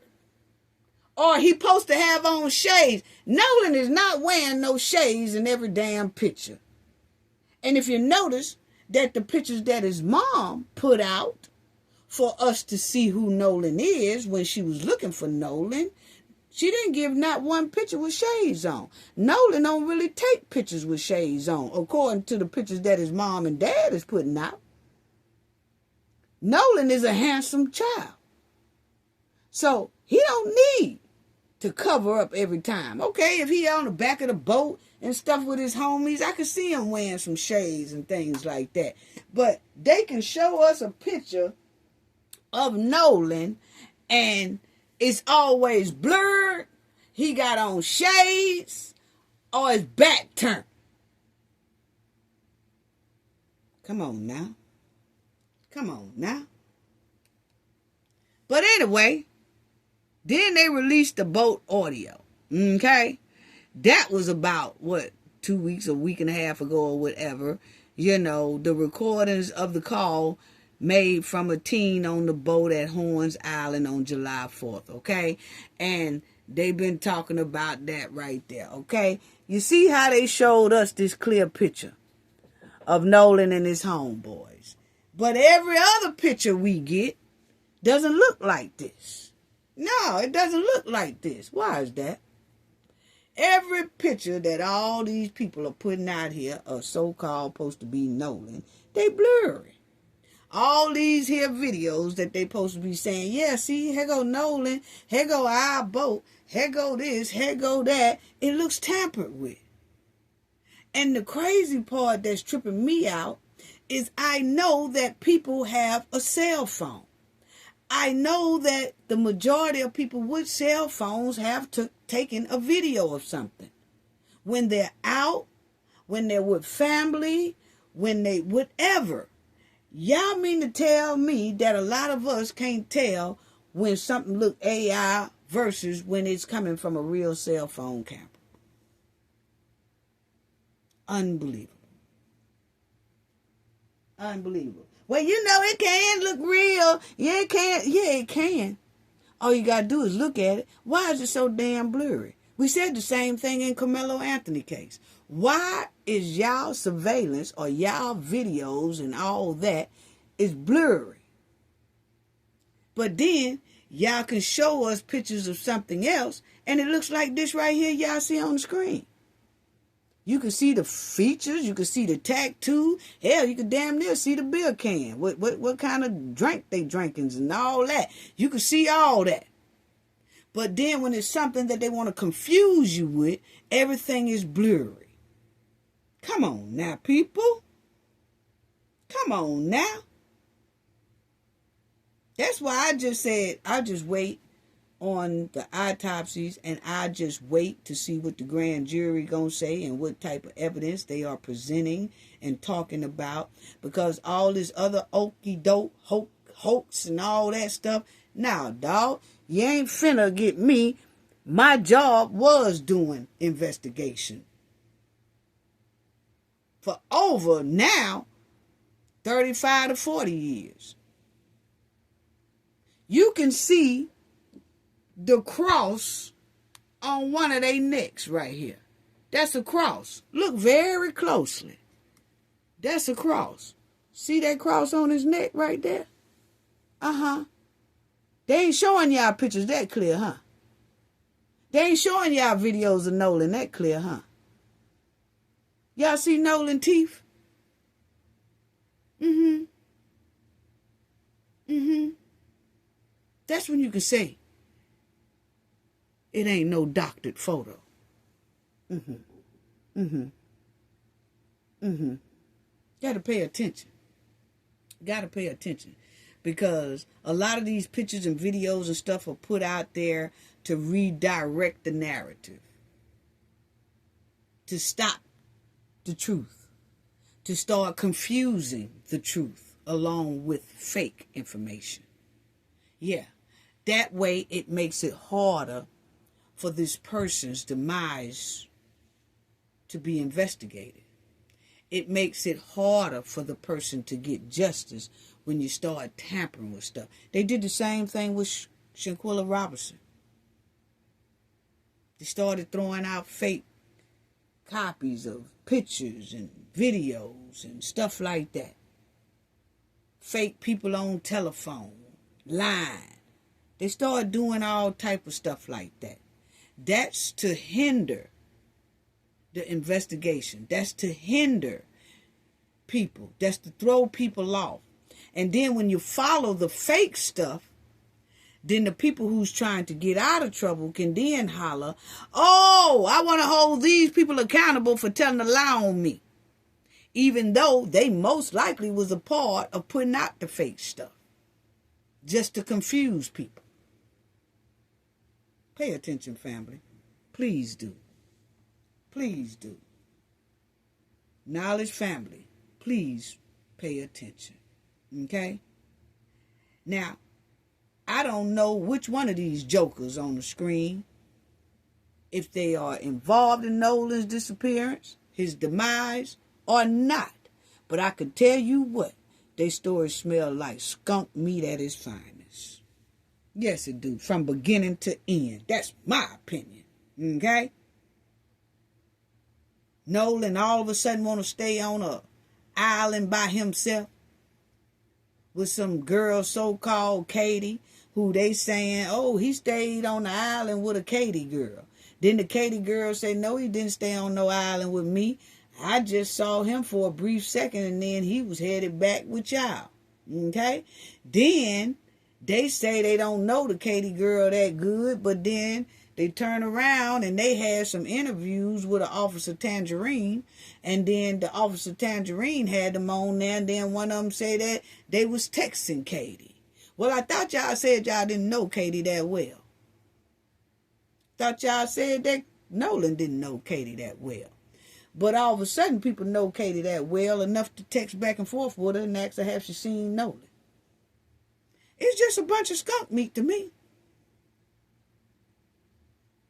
Okay? When stories have to switch and twist and turn like that, something is wrong. Because, see, the truth is straightforward. You don't have to add nothing. You don't have to take nothing away. You just tell it. But when you go to adding something, every time you tell the story, something ain't right. When you go to taking out something, every time you tell the story, something ain't right. Hell, a 5th grader know that. Okay?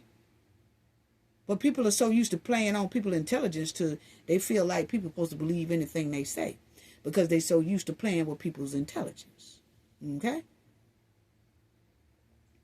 And this tow dispatcher call that they released, I mean, to me, it exposed a lot.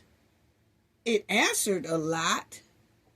But then it really didn't give us no justification on what really happened to Nolan. It didn't. Okay? Not to me, my opinion. The whole story is suspicious. That boat 911 call to me is suspicious. That's just my opinion. Okay? Because I be on plenty of boats here on the Gulf Coast.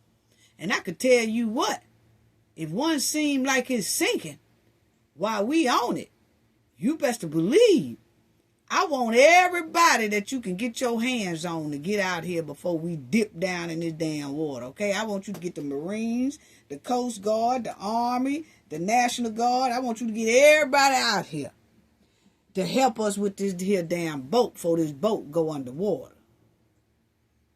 Hey, you want us to send the Coast Guard? Yep, and the Marines too, and the Army, and the Navy. We want you to send everybody. But see, a lot of people don't be on boats and jet skis like that. So a lot of people don't know. But I know a lot of people do know if they was in a boat that was sinking, how they would react. They want any type of help they can find. They're not going to be picky and choosy on what type of help come to help you. And then, even if I know that we're drinking or we're doing something that we're not supposed to do, hey, I'll handle them consequences later. Just send anybody. But anyway, let's listen to this so-called boat call that they say that was made.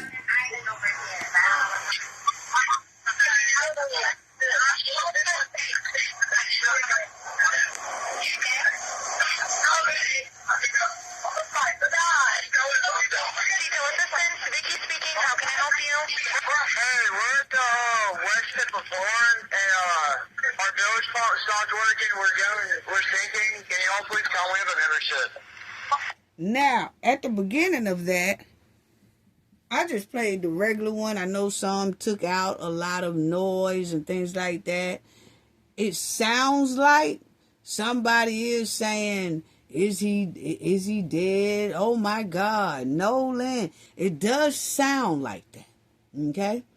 But once again, people would need a real expert to detect, is that what being said? If that is what's being said, some people need to be in trouble. Needs to be arrested. Okay? But let's continue.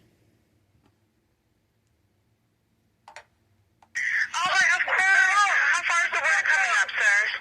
Can you give me a description? Ankles? Hello? Yes, how far is the water coming up, sir? It's coming up. We're just thinking. I don't know. Like we're going down there. Okay, see that right there just sounds suspicious to me. How far is the water coming up? She said, is it ankle length? What? I don't know. All I know is we're going down. We're going down. What? Now it does sound like some people are a little bit tipsy on that there boat, okay? That's what it sounds like. But the point is, we all know, or people who have gotten a little tipsy before, know that sometimes it's some things that are happening at that moment that are just, what they say, blow your tipsiness away. Like, oh, everybody be on top of it. Hey, man, you done blew my toxicity. I ain't even drunk no more. I ain't even tipsy no more. because it's a certain situation that's going down that you still be alert, especially if you in the middle of the ocean trying to get help. Okay? So my thing is, when she asks, is it ankle length? What is it? I don't know. All I know is we're going down. That is very calm to say we're going down. Nobody is saying, oh, we going down. See, when you say we going down, it's supposed to be 3 or 4 others who there with you. It's supposed to be saying that same thing. We going down. We going down. Oh, I don't know. We going down. Please send some help. But just so casual. I done been on the boat before. Plenty. Yachts too. I can't imagine saying, oh, we just going down. Y'all seen me on the Harriet Tubman cruise thing that we went on, and I was with the captain of the Montgomery Brawl and all that stuff. If that thing had been taken on water, don't you know, and we say we going down, we ain't finna be calm. Oh, I don't know. We just going down. What? All right. Going down to the club? What? Because that's what it sounded like. But go ahead. Well, let's get you going. Membership number or phone number listed on the account, sir. I don't know the phone number. It's either Jerry Atkinson. I think it's Jerry Atkinson. Try that. All right. I know we have a membership, guaranteed. Sure. I don't have the tag on you here. have a membership number or anything, it's okay. I'll get you over to the captain. What's the best phone number to reach you at? Reach me at All right. And is everybody on board in good health otherwise? Yeah, everybody's How many? All right. Do you need the United States Coast Guard? What? Do you need the United States Coast Guard? No, we do not need that. And he said, no, we don't need them. Sister. Don't you... Hey, look here. No, we don't need them. What? Yeah, we do. If we sinking like that, you just said we're going down. We need them all. We need them all, sister. But anyway, go ahead. Right. All right. Do you have your current GPS coordinates? Let me go look. If not, I can send you a text message.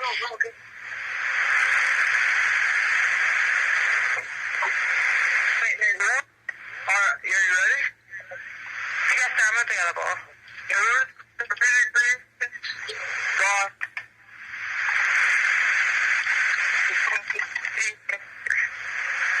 4672. All right, 4672. All right, you were breaking up a little bit. Can you just repeat it one more time to make sure I have it correct?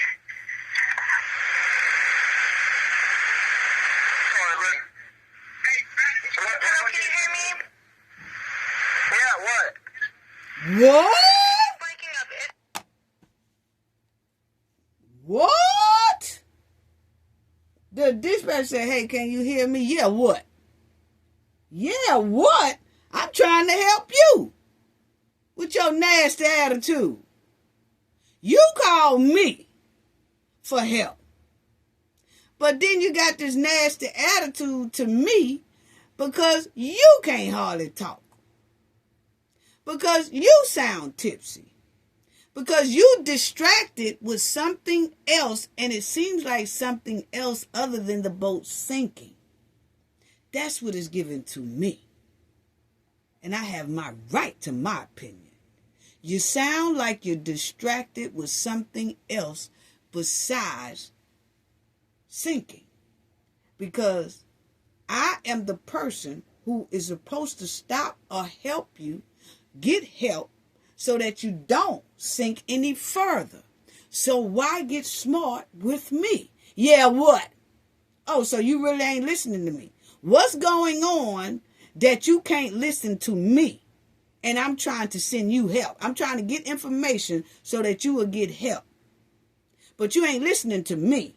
It's almost like you just made this phone call just to be making it. Did you call me for an alibi lie? Did you just want this on the record? I'm just asking a question. I'm just asking a question. All you got to do is answer it. It smells like skunk meat. What is going on?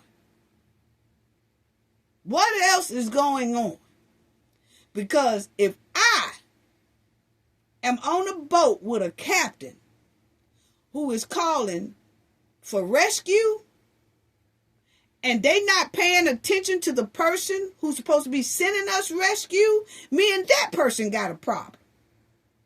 You are the captain. You don't get distracted. If this is what's really going on, you're supposed to be sure enough focused with this lady so that we can get help. I don't need you to act like you got an attitude with this here chicken. I'm on your boat, sinking. I don't need you to call this lady and then act like what you say. I don't need you to ignore when she asks you, is water at our ankles? I don't need you to say, oh, I don't know, we just going down. What kind of captain? People, y'all need to make sure that the people that you jumping on the boat with know how boat operations go in case of an emergency. Because this ain't it. This ain't it. It really ain't. Not if I'm on a boat with somebody. I don't need my captain to sound like he tipsy. Come on now. If anybody supposed to be sober on that there boat, it's the captain. To prevent conversations like this if we need help. But anyway, proceed. Do you need assistance? Do you have a VHF radio? No, we do not have a VHF radio. All right, well, let's try to get you going because you don't have good cell phone reception. Can you verify your coordinates one more time? Okay, my coordinates are 30 degrees by 14.684 north, and then west by 88 degrees by 46.79. Brian, looks like you're on Horn Island, correct? Are you on Horn Island? Yes. All right, is the boat sinking or are you having a ground? We are sinking, yes. Is it aground is the question? No, we're not aground. We are in 17 foot of water. We're in 31 foot of water. Okay, first you say they in 17 feet of water. And he keeps saying they sinking. You don't hear nobody else in the background hollering, we sinking.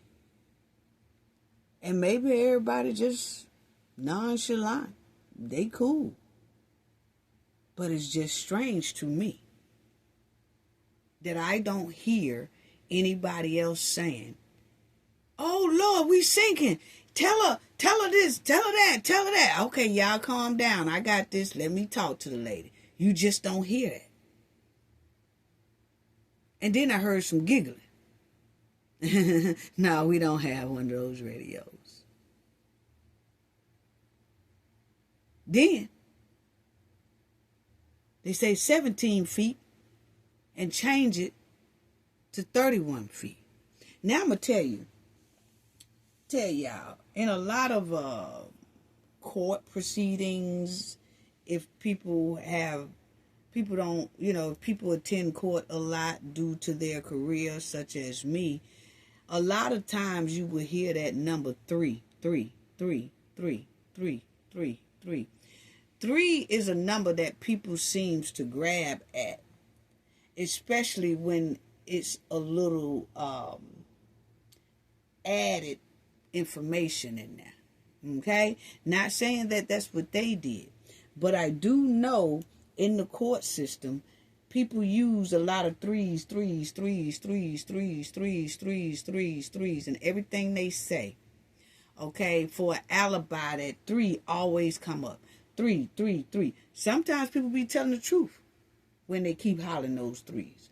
But the majority of the time, it's something suspicious there.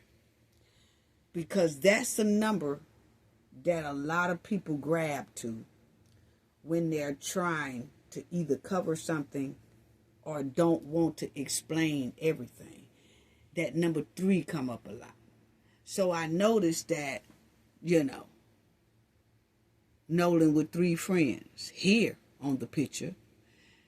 And then he say, we in 17 feet. No, 31 feet. That's a 3 in there. Just listen. Okay? Just listen. Because I want to say something else. I have to ask, what do you want to do? Do you want to be towed back? I want to get this boat unsank and towed back, yes. All right, where would you like it towed to, sir? You can tow it to Ocean Springs or Fort Bayou lawn. All right, how many adults and children on board? No, there's no children. So, is there anybody on board? How many adults, sir? That was the question.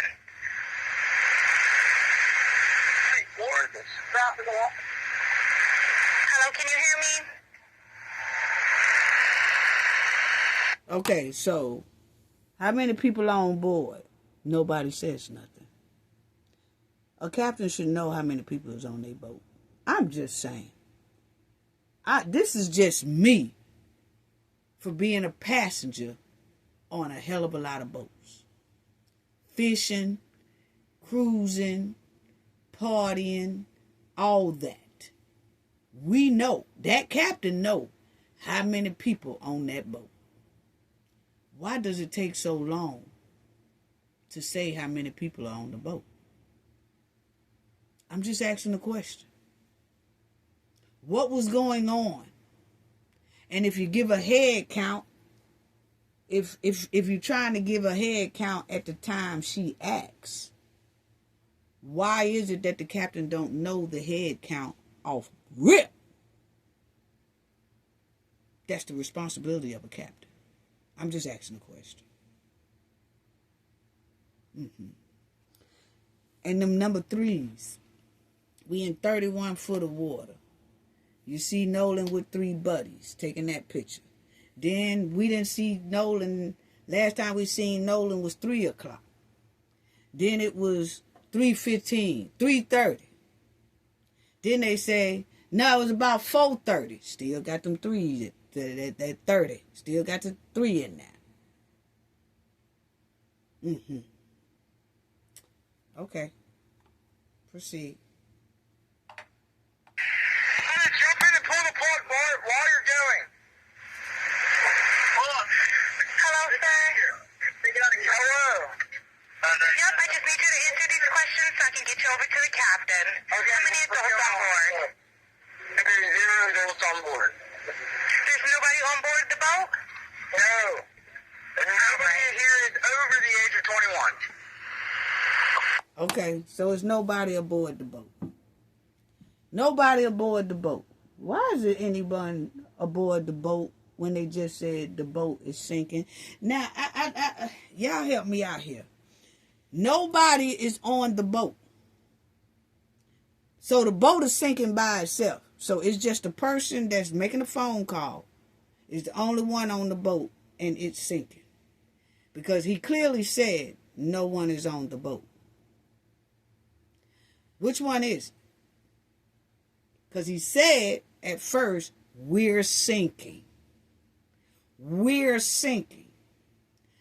So are y'all on the boat or off the boat? He said nobody is on the boat. So where are the people? Because if the people are not on the boat, are they in the 31 foot of water? Or are they on the boat? Or were y'all really at the 17 foot of water close to Horns Island, and most of them hadn't got on the boat yet? Which one is it? I'm just asking a question. And it's things like this that makes the story suspicious. Even if they was telling the truth, the story is constantly changing. So then you have to question what is being said. That's all. So check it out. Say, no, ain't nobody on the boat. But I thought you said y'all was sinking. Hello. Yep, I just need you to answer these questions so I can get you over to the captain. Okay. How many adults on board? There's 0 adults on board. 0. There's nobody on board the boat? No. Nobody here is over the age of 21. Sir, that was not the question. Is there a person, a living individual on the boat? So, family, these are the type of irresponsible people y'all are letting y'all kids get on boats and yachts with, and they are controlling and operating the boat. Today can't even answer simple questions in case your loved one is in emergency on that boat. So just say if somebody just had, say, like a heart attack or something on that boat. Is this the type of help you're supposed to get? Because this person can't even really answer questions. I'm just asking a question. Are we talking to our kids about boat safety, about responsibility of their friends? Do their friends know how to get help for you and for themselves in case of emergency? Because a lot of kids don't even know how to search for help, how to talk when they need help in case of an emergency. That puts you further in danger. Come on now. Are we talking to our children about some of the friends they are hanging with? And do they friends know how to call for proper help? Or would they friends just leave their ass like Nolan was left? Continue. Hello? Is there a living person, someone breathing on the boat? Is there anybody on the boat? Yes, there's lots of people breathing on the boat. All right, how many people, sir? Like 7. All right, thank you. Does everyone have life jackets on or available to them? Yes, we have life jackets available. All right, verify what boat's sinking. That's right, 22-foot offshore, 22. Okay, life jackets are available. Yeah. Life jackets are available. What? Y'all ain't got them on? You said y'all was sinking? Okay. You said y'all was sinking. You said then, nah, there ain't nobody on the boat. Everybody off the boat.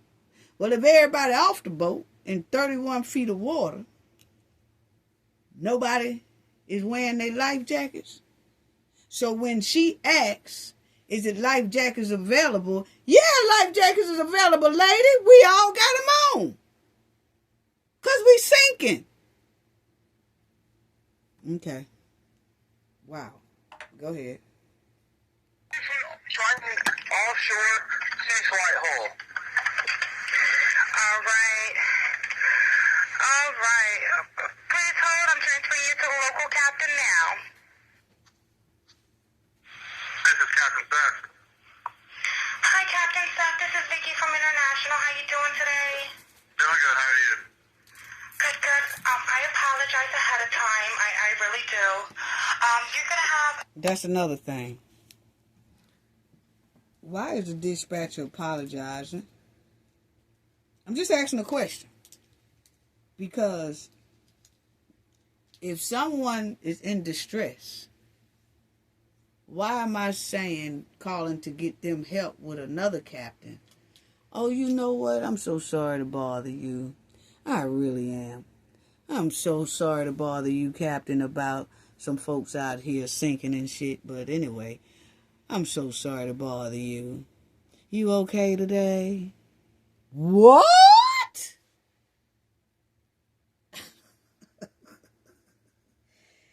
I'm telling you. It's like, it's something that's baffling, man. It's baffling. But anyway, continue. All the 911 operators I know get straight to business. When you call 911, explain to that 911 operator what is going on. That 911 operator be steady taking down stuff, and they steady contacting the police at the same time, or whoever at the same time. And then when they do talk to the 5-0 folks or whatever, they be like, hey, look, you got a such and such. I mean, it's all over the radio. Hey, such and such address, this is what's going on. It's a such and such, it's a domestic, it's a this, it's a that, it's a this, it's a that. They do not come in on that radio. Hey, guys, I'm so sorry to bother you. Guys, I'm sorry. How is everything today? Is everything all right today? Oh, okay, that's good. Let me tell you about what's going on. There's a such and such going on, and it sounds like it's domestic. Come on now, people. Are we really serious with this here thing? But anyway, check it out, family. Unbelievable. See, it's stuff like this. The reason why I just want to wait on main information. We got Ben Crump's autopsy. We talked about that. Waiting on Mississippi. They said they holding on to it until the grand jury. Okay? And then we'll see what's going on with that, and if they're going to reveal it to the public or what's going on with it. But the rest of this stuff, it smells like skunk meat, along with these here AI-generated videos and pictures. Anyway. All right. Please hold. I'm transferring you to the local captain now. Listen to this. This is Captain Seth. Hi, Captain Seth. This is Vicky from International. How you doing today? Doing good. How are you? Good, good. I apologize ahead of time. I really do. You're going to have a fee-for-service come up under... Okay. It sounds like a bunch of kids on board on Horn Island. He's letting me know that his father's a member, but he can't give me any information. And he's saying the boat is sinking. And he's on Horn Island. It's just unfortunate. He's just a kid. There's a lot going on. So Right. he said there's about a lot of people on board. He says he thinks about 7. I'm guessing they're all under 18. Good. And I'm not trying to be rude. He wants you guys to go out there and unpump the boat and then tow it in. Do you know what kind of boat it is? He said a Triton 24-footer, but that's all he can give me. Okay. All right. Yeah, I just actually got off the phone with his grandpa, who I'm guessing is the owner of the boat. And he said, Okay. I just hung up with him. He said that they don't need any help right now, but if something changes, they'll call me back. So I'm guessing that they may have figured it out, because they said they're in a panic and their boat won't crank. And They're in a panic. He's saying the So, bill just not keeping didn't up. I asked for Coast Guard. He said no, but he's just really upset on the back end. And, I get it. Okay. The kid, he just doesn't understand. okay. Do you still have him on the line? Yes, I still have him on the line. And again, I couldn't find, he couldn't give me anything regarding his grandfather's, membership, so it's just under fee for service. Okay. All right. Yeah, I just talked to. If you wanna, I'm not. We're so tied up right now. We can't really do any non-member jobs right now. And that's another thing, people. You need to know if your kids are going on a boat with anybody. Is that boat operator a member? of like the boat association, organization, things like that. Because if that boat operator is not a member, then sometimes they'll say they don't have time to do non-member rescues. Okay? You hear what they say. Okay? And so then that means that you would have to call the Marines or something. You would have to do another phone call, because then the dispatchers say, hey, they'll come back to you on with your sinking boat and say, y'all are not a member. So I can't find anybody who will come out and help y'all right now. Do you want the National Guards, or do you want the Marine people to come out, or whatever like that? You know what I'm saying? I keep saying National Guard, but do you need the Marine, the boat Marines to come out and help you? So you then will have to say, yeah. Well, you don't wasted time, because the person who is operating the boat is not a member from jump. So if they're not a member, you need to call for help. Okay? Not trying to get in contact with the nearest captain, because your captain is not a member. And so the other captain may not have time to rescue you, because your boat is not a member of their organization. Okay? So it's a waste of time if you don't know if your captain is a member or a non-member. So it's a lot that goes with that when people just jumping on boats. Yeah. A lot of people don't even realize that. So, and if you listen, they are on this call, this captain and this here 911 chick, they are on the call debating on whether this boat is a member or not.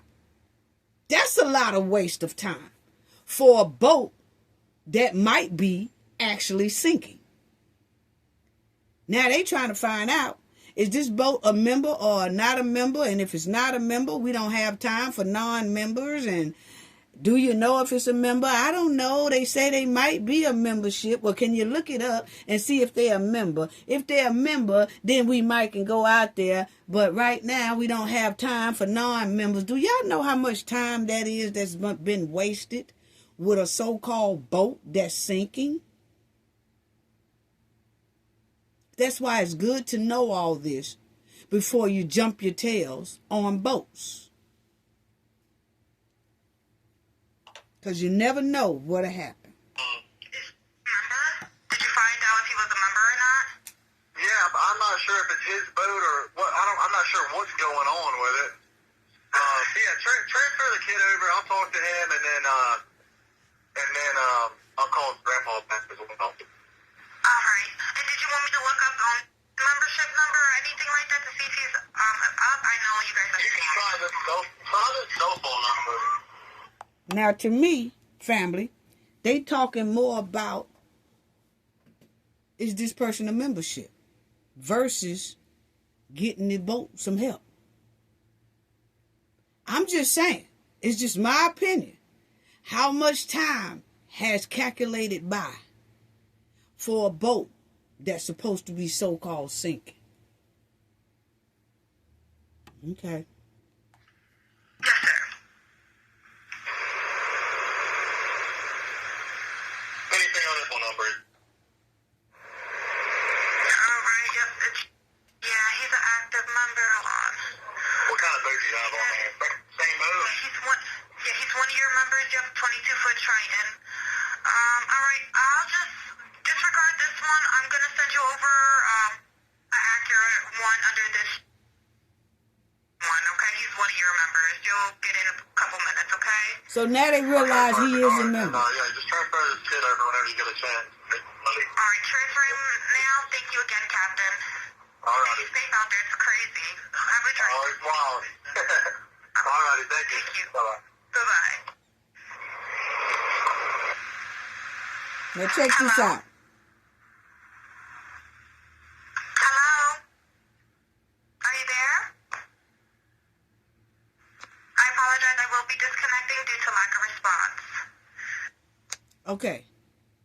So when she clicks back over to these here boys, she gets no response. And she says, okay, I'm going to have to disconnect this call for a lack of response. And she disconnects it. Why didn't they just continue to hold on? Because they sinking, right? Or just the captain is sinking because everybody else is off the boat. And nobody have life jackets on. I'm just asking a question. It just sounds suspicious. That's all. And this dispatch call didn't do nothing but raise more questions to me.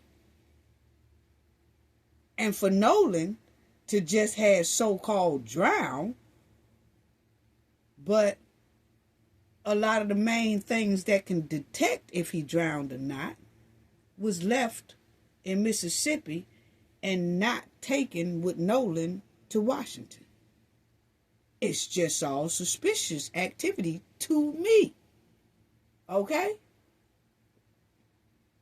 If it's just a simple drowning, then hey, why not just say that? Why hold back certain things, certain organs, throat, and all that stuff? Why hold all that stuff back? If it's a simple drowning, it's simple drowning. But like I said, about a month ago, when this first happened, and they found Nolan, if he had a drown, believe you me, they would have been quick in Mississippi to show the autopsy that shows he simply drowned. That's what it's given. But when you don't say that, and everything is quiet like it's quiet now, it's suspicious. Very suspicious. And we have a right to ask questions because the way people are moving, the activities just don't coincide with drowning. A simple drowning. Do you know how many people that just drown and you can show that they just drown? Autopsy shows that they just drown and then case closed. But for some reason, it's a lot of things that's not being discussed, hidden, covered, or something. And it just feels like a lot of suspicious activity. It's a lot of conflicting stories, excuses. The first examiner withheld some things from the second examiner, knowing that the second examiner would need it to be able to determine the cause of Nolan's demise. Nolan has a huge discoloration in the back of his head. Mississippi refuses to release the autopsy. Now they're saying that the grand jury, which is true, that you have to hold evidence for the grand jury. But okay then, just don't send Nolan at all until the grand jury is over with. Then you'll be able to send everything to Washington so Washington can do a complete autopsy as well. It's just so many shaky and flaky moving parts around this joint till everything just feels suspicious and looks suspicious. And I feel that Ben Crump should have held his autopsy report until the grand jury was over with as well. Just like Mississippi said they want to hold on to theirs, Ben Crump should have held on to his. My opinion. My opinion. He should have held on to that. He shouldn't have said a word. He should have just told the public, hey, I know y'all want to know our independent autopsy. We can't tell y'all anything right now. But because Mississippi said they got to hold on to theirs until the grand jury. So we're going to hold on to ours until the grand jury. And we want to see what the grand jury say. And then we'll let y'all know what ours say. That's how I would have did it. And then I don't see really no hard compassion coming from nobody that was so-called around Nolan that's supposed to have been friends. That's just my opinion. I don't feel the compassion about his demise, none of that. Not in my opinion. It's all about a blame game, lawyering up, getting upset when people ask questions or when people are concerned about what happened to Nolan. All of a sudden, everybody go into a defense mechanism. Then they want to intimidate people to stop talking, to shut up. Then they want to threaten people with lawsuits if you don't shut up, if you don't do this. Come on now. Come on now. Come on now. It's too much. It's too much for a simple drowning. It's just too much. That's what makes this case so suspect. The second autopsy makes it suspect. The way people are moving makes it suspect. These here bogus interviews makes it suspect. You know, that's going on. The 911 call just don't seem right. Then the friends go on an interview with the Tangerine man. They say Officer Tangerine or whatever go on something with, I don't know, interview with him. It don't sound right. Actually, whoever called this man to do an interview with the boys, man, I feel that was a big mistake because this man here basically set these here boys up on the screen because a lot of questions that they was being asked, that Tangerine guy would ask them 2 times the same question and each answer would be different. So basically, instead of him cutting that out, he let it roll, which was going to be more suspicious because now people hear them answering the same question 2 different times, differently. So where they thought they was running to a person that they felt they trusted to do an interview with, the interview did nothing but cause more alarms. But hey, the Tangerine don't care because he in it for the click, views, and likes. He don't give a damn how much these boys sink. Or how much if Nolan get justice or don't get justice. Or what happened to Nolan or what did happen to Nolan. What didn't? What did happen to Nolan? He don't care. He just in for the click, views, and likes. So it seems like the person that they claim they trusted to do an interview with ain't do nothing but sink them farther in that quicksand. But most likely they ain't look at it like that.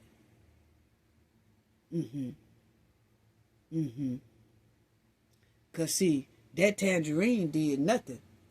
But I ain't gonna say no officer because the person ain't an officer. Not at all. But to me, the person who did that interview did nothing but basically raise more questions with these here guys and look like that person set these guys here up, even though they say that the people called the Tangerine. It do seem like the Tangerine just let stuff roll, knowing that a lot of things that was said inside of his interviews was contradicting itself. Wasn't coinciding together. They say one thing for one question, and then about 30 minutes later, you ask the same question, and it's a different answer. And the Tangerine left it like that. So why people are saying being Crump and all of them come to Mississippi to divide, need to look at the people that they be calling and think that they could trust, because that interview there looked like pure division to me as well. Because it didn't clear anything up for real. It raised more questions. Me, I would have told my boys to shut the hell up. They don't need to go on nobody interview, nobody, none of that. If my boys got to explain themselves, they can explain themselves in court if that's where it goes. And if it doesn't go to court, then they ain't got to say nothing. If they know they innocent. They don't need no GoFundMe, go send me, none of that stuff. If they know they innocent. I'm just saying. That's just my opinion. There's a lot of people moving shaky and flaky. But this whole story smelled like 19 buckets of skunk meat with chitlins on the side. I'm sorry. I'm sorry. And like I said, we have seen friends tell a straight lie and something done happened. All you got to do is ask Cowboy 6. Cowboy 6 said they was best friends of Shanquella. They went to Shanquella's mother's house with a straight face and told Shanquella's mother a pure D lie. So see, we used to seeing friends come on interviews, go to the parents' house and all that and tell a straight plump lie. So see, we used to that. So that's why when other friends do the same thing, it's suspect until we find out otherwise. Because Cowboy 6 clearly pulled a Juice move. The movie Juice with Tupac, rest in peace, Tupac. But Cowboy 6 pulled that. And it's a lot more best friends throughout this here world that has pulled the same thing that Cowboy 6 has pulled. So a bunch of so-called best friends and stuff getting on interviews and trying to keep a straight face and saying it with a straight face that they don't know what's going on, don't know. We so used to that until we have to see evidence to see that, okay, the people are innocent or the people are guilty. Other than that, if the story sounds shaky and flaky, we have to question it. We have to question it. Because this is beginning to be a trend with this juice moves. These juice friends. Yeah, them snake and me friends. Yeah. Yeah. Because I'm going to tell you, they always say, you got certain friends that will not take accountability or responsibility if something happens to you. They will not take responsibility for nothing. If something happens to their so-called best friend, they ain't holding accountability. Nah, They're going to put all the blame on the friend who's no longer here that can no longer speak for themselves. But holding real accountability, oh no. Accountability is where egos get bruised. Y'all see it right there. The truth is, people who avoid accountability rarely announce its outright instead. It shows up in all type of suspected habits. When they got to basically own up to their faults or their wrongs, or if they have to tell what actually happened and they feel like it's going to make them have to hold accountability or responsibility, oh no, they ain't doing that. But they supposed to be so-called your friends. And they always have an excuse. They'll flip the script on you. They'll minimize what happened to you, basically. They'll blame circumstances instead of choices. They'll apologize without changing. They get defensive instantly. They'll rewrite history or the story. They avoid difficult conversations. They don't want to answer certain questions and all that type of stuff. We see this all the time with these frenemies. They'll shift the goalposts. Oh, it was their fault, not our fault. We told them to come on, or we told them to stay, or we told them to do this. They're going to flip the accountability and the responsibility on the person that they basically did wrong. Yeah. They'll make it all about you. Yeah. They'll compare mistakes. Oh, well, you know, this person and that person did that, so it's really not me. They the one that did that, just like with Shanquella. She passed of alcohol poisoning. They started blaming Shanquella for an attack that they did, but they didn't know that the attack was going to be leaked on social media. Then when it was leaked, they couldn't use the alcohol poisoning no more, so they just got quiet and then start doing stuff to obstruct justice. We see it all the time with these so-called frenemies. Okay? They avoid conversations, commitments, and all that. Then they will gaslight you. All of a sudden, because people are asking questions about what they did to someone's loved one, then they become defensive and talk about how people are attacking them and how people are threatening them or how people, it always a fall back to the victim is no longer the victim. It's the people who did something to the victim is a victim. What? It's crazy. And then if they didn't do anything to the victim, then they will still make an excuse to look like they blaming the victim for what happened to the victim, not them. It's confusing. That's what makes a lot of these stories smell like skunk meat. And the sad part is, once these people do things like this, they don't change. They continue. It's just like Cowboy 6. They did what they did to Shanquella, and guess what? Right today, they are still trying to obstruct justice by changing their name and doing all this stuff. So then I have to ask the question, is this their first time doing that? Because Cowboy 6 was real smooth with trying to cover up Shanquella Robinson's demise. Unbelievable. Unbelievable. Unbelievable. Unbelievable.